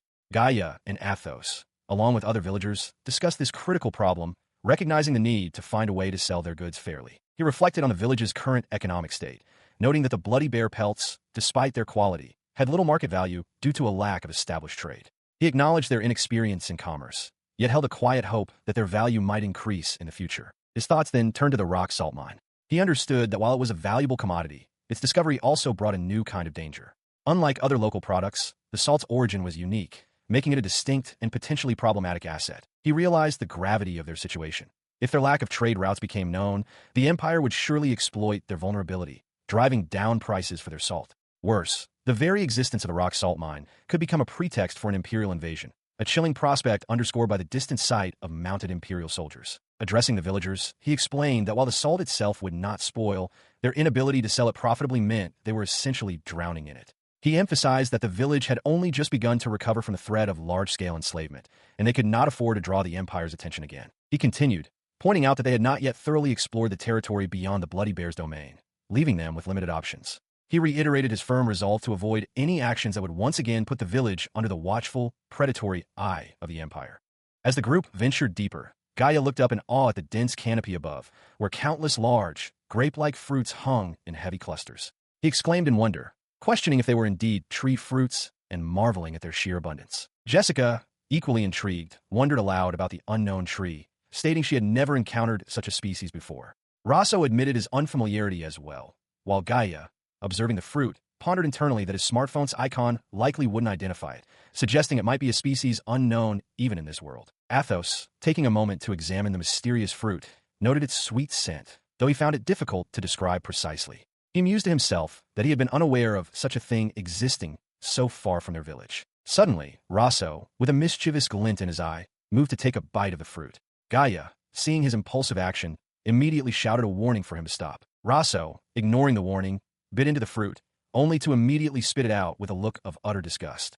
Gaia, exasperated, reiterated his warning, reminding him that they didn't know if it was dangerous and urging him to expel it from his mouth. As Raso held the fruit, he declared with surprise that it was alcohol. Gaia, observing the fruit more closely, realized that while it appeared to be a tree fruit, its true nature was indeed quite different. Athos, now holding a fruit himself, confirmed Rosso's assessment, stating that it was indeed alcohol and possessed a taste he had never experienced before, identifying it as a high-quality liquor.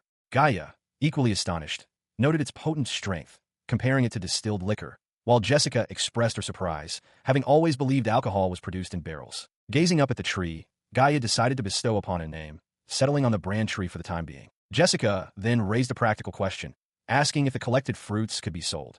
Gaia, surprised by the suggestion, questioned why they wouldn't want to sell such a valuable commodity. Rosso, however, quickly interjected, arguing that since it was good liquor, they should simply drink it themselves. Athos, ever the pragmatist, reminded them that it was a liquor that commanded a high price. Jessica elaborated on the market for such a unique product, explaining that imperial nobles held a particular fondness for elven herbal liquor, prompting merchants to specifically seek it out. She added that due to the small quantities produced, even if they initially refused to sell, the merchants would still purchase it at a high price. Gaia found himself contemplating the imperial emperor, recalling how the ruler had begun to consume more alcohol than before, a habit that caused concern among his subjects. He wondered if the emperor himself harbored worries, perhaps about the state of his vast domain.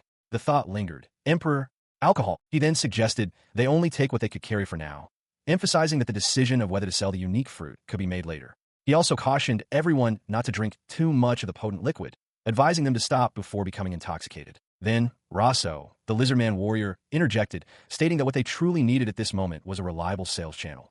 Gaia listened intently, acknowledging the practical necessity of such a connection. Later, a familiar figure emerged, Merchant Keranos, who greeted Gaia warmly, asking if he remembered their previous encounter at the Alumet tribe's gathering. Gaia, surprised by the unexpected reunion, confirmed that he did. The scene then shifted to a more intimate setting, where Keranos, now seated, explained that he had come specifically for trade, a sentiment Gaia readily agreed with, acknowledging Keranos' consistent usefulness across various branches of their operations. The merchant then revealed that he had heard rumors of Gaia's significant success in the Battle of Koron Castle, expressing his relief that Gaia was safe. Gaia, however, seemed taken aback by the widespread nature of these reports. Gaia dismissed the rumors as mere propaganda from the Argia's kingdom, noting that Keranos had likely come to observe the barbarian situation firsthand. Keranos, with a knowing smile, acknowledged the long journey, but expressed confidence that it would be well rewarded if they could secure a profitable trade. He then shifted the conversation, asking Keranos if he was aware of the current state of the empire.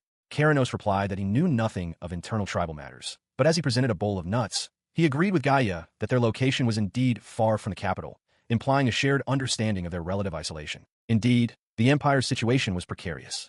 The war near Koron Castle with the Argia's kingdom had reached a virtual stalemate, yet rumors of conflict were spreading throughout the imperial territories.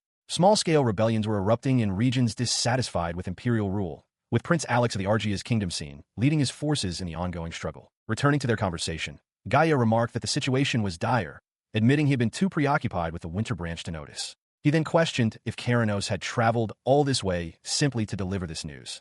Keranos chuckled, suggesting Gaia was overthinking things. He pondered that the barbarians were not inherently hostile to the Argia's kingdom, and their ultimate goal remained the overthrow of the empire. As long as their objectives aligned and they avoided exploiting each other, he reasoned they might even find themselves grateful for the assistance they could offer. He continued his discussion with Merchant Keranos, holding up a small, crystalline object. He inquired if Keranos would be interested in purchasing their products, to which the merchant responded by asking what the item was.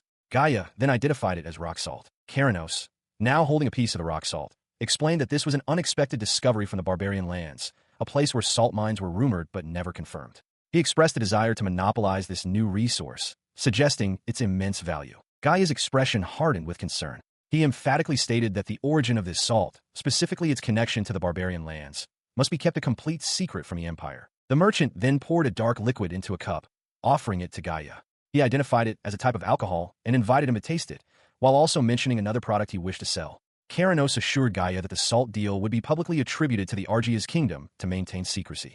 Gaia took a cautious sip of the offered drink. Keranos savored his own drink, commenting on its delightful sweetness and richness, a truly novel taste. Gaia, observing him, then questioned if Keranos could truly handle the distribution of such a potent and potentially attention-grabbing product. Gaia pressed further, asking if Keranos believed this alcohol would appeal to the imperial citizens, known for their fondness for such beverages. Keranos replied that even the imperial court might be interested, but then inquired about Gaia's underlying reason for asking. Keranos continued to drink, musing on whether the alcohol could truly captivate people, even if excessive indulgence might lead to ruin. He acknowledged the dangers of excess. Gaia, pouring more of the drink, agreed to the terms but expressed his concern about their ability to control the distribution of such a powerful and desirable product. Caranos smiled, thanking Gaia and assuring him that he would ensure the alcohol reached the imperial palace while meticulously concealing its true origin. He then shifted the conversation, praising the Emperor of Elachilus and Prince Alex of Argias as truly great and influential figures. Gaia smiled, anticipating future developments. Caranos, with a knowing look, elaborated that many within the current empire harbored dissatisfaction, and replacing the emperor with the crown prince would significantly simplify matters for those seeking change. Gaia then requested to see the other products Caranos had mentioned. The merchant readily agreed, and his assistant brought forth a container. Gaia inquired why the barbarians were not currently taking on jobs, to which Caranos explained that he was in need of people for mediation work. He listened intently as Caranos continued, revealing that to the west of the Velacalus Empire lay a nation known as the Ring Kingdom, a prosperous agricultural land. However, Caranos explained, trouble was brewing there, and the kingdom was actively seeking to hire mercenaries. Gaia's expression shifted, absorbing this new information. As they continued their journey, the merchant Caranos explained that Balbal was quite different from the Ring Kingdom. He noted that while the Ring Kingdom rarely saw heavy snow, Balbal was often buried in it during this season. Gaia, listening intently, remarked that everyone in Balbal must live on fertile land. The group pressed on, their backs to the viewer, as the chronicler revealed that the job Caranos had brought them to Balbal for was, simply put, a request from a certain noble family for protection. Meanwhile, in the northern part of the Ring Kingdom, in the Norman territory, a crisis had erupted. The lord of the territory lay gravely ill in his bed, unable to manage his domain or even make decisions. His eldest son, Lion, was supposed to succeed him, but he had yet to come of age. The officers of the household discussed the predicament. It was naturally difficult for Lion himself to rule, and his mother, Lady Margaret, was only 24, making her too young to act as regent. Lady Margaret, holding her child close, explained the gravity of their situation. Lord Bartlett was attempting to depose them and seize the lord's seat, a fact known to everyone in the territory. He was even appealing to neighboring lords and the Yarn account for aid, actively obstructing any attempts to seek outside help. Back with Gaia's group, Caranos continued to explain the situation in Balbal. He revealed that the imperial prince of the Velacalus Empire had sent a message to the Ring Kingdom, stating that if they were to defeat the Balbal imperial army, they would receive a substantial reward. Gaia, hearing this, seemed surprised, questioning the notion of justice in such a conflict. He then expressed a feeling that there might be some misunderstanding, noting that they were almost at the Norman territory. Jessica, looking at Gaia, asked if this meant they were protecting a mother and child who were not their own. He confirmed that they were asked to cooperate until the situation stabilized. Caranos, stroking his beard thoughtfully, mentioned that he had already paid in advance for the job. He admitted that he was a little worried about the difficulty of this particular task, especially since he had only provided information and was not charging a broker's fee. Gaia wondered if he was overthinking it. Jessica, with a bright smile, expressed her hope that they would earn a lot this time for the people waiting in Balbal. As the group continued their journey, Athos addressed Gaia, explaining that unlike their previous encounters with the Empire, they did not have a large contingent of people this time, but their tribe was providing assistance. Gaia, smiling, readily agreed. Athos then lightened the mood, joking that if they didn't earn anything, the entire endeavor would be meaningless. Jessica, who had been observing the exchange, then turned to Athos, stating her desire to discuss something important regarding their camp for the night. Athos quickly assented. As he walked away, she watched Gaia, a quiet realization dawning on her that he and Gaia had grown quite close. Her conversation then shifted to the elf tribe chief, Iranif, and another elf warrior. The warrior, surprised, asked Jessica what she was talking about concerning Gaia. Iranif, with a knowing look, questioned Jessica, asking if she was truly unaware, as it was quite obvious from an outsider's perspective. Jessica looked taken aback. The other elf warrior elaborated, pointing out that Jessica had been smiling much more often lately. Iranif added that even in the village, Jessica's face would visibly brighten whenever Gaia's name was mentioned. In the background, Gaia himself appeared somewhat bewildered by the sudden focus of their discussion. With a gentle smile, Jessica clarified that they should not misunderstand her intentions, as she had no desire to tease them. A memory then surfaced for Jessica, a somber flashback to a time when she, Iranif, and another elf lay injured or exhausted. Iranif's internal monologue revealed her deep regret.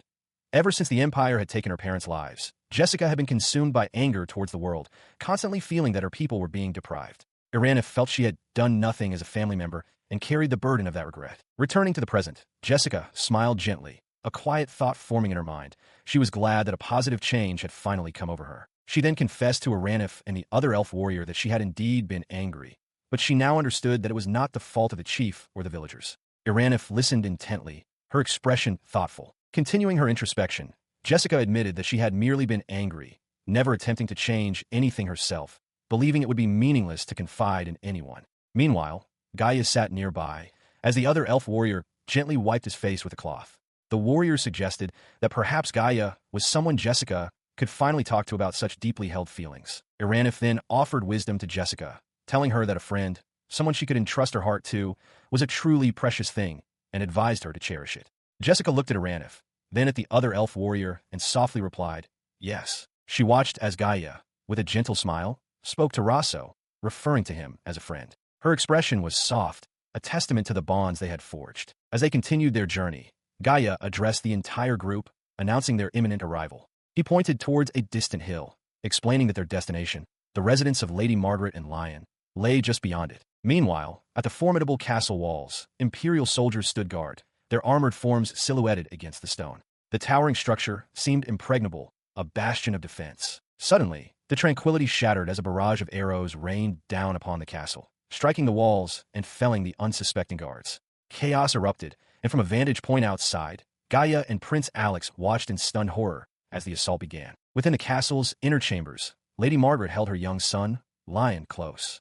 He trembled with fear, his small voice calling out for his mother, but she reassured him, her embrace firm and comforting. Despite the chaos outside, she maintained a calm demeanor, looking out towards the besieged fortress. She declared that they would wait for his father, her resolve unwavering even as the battle raged.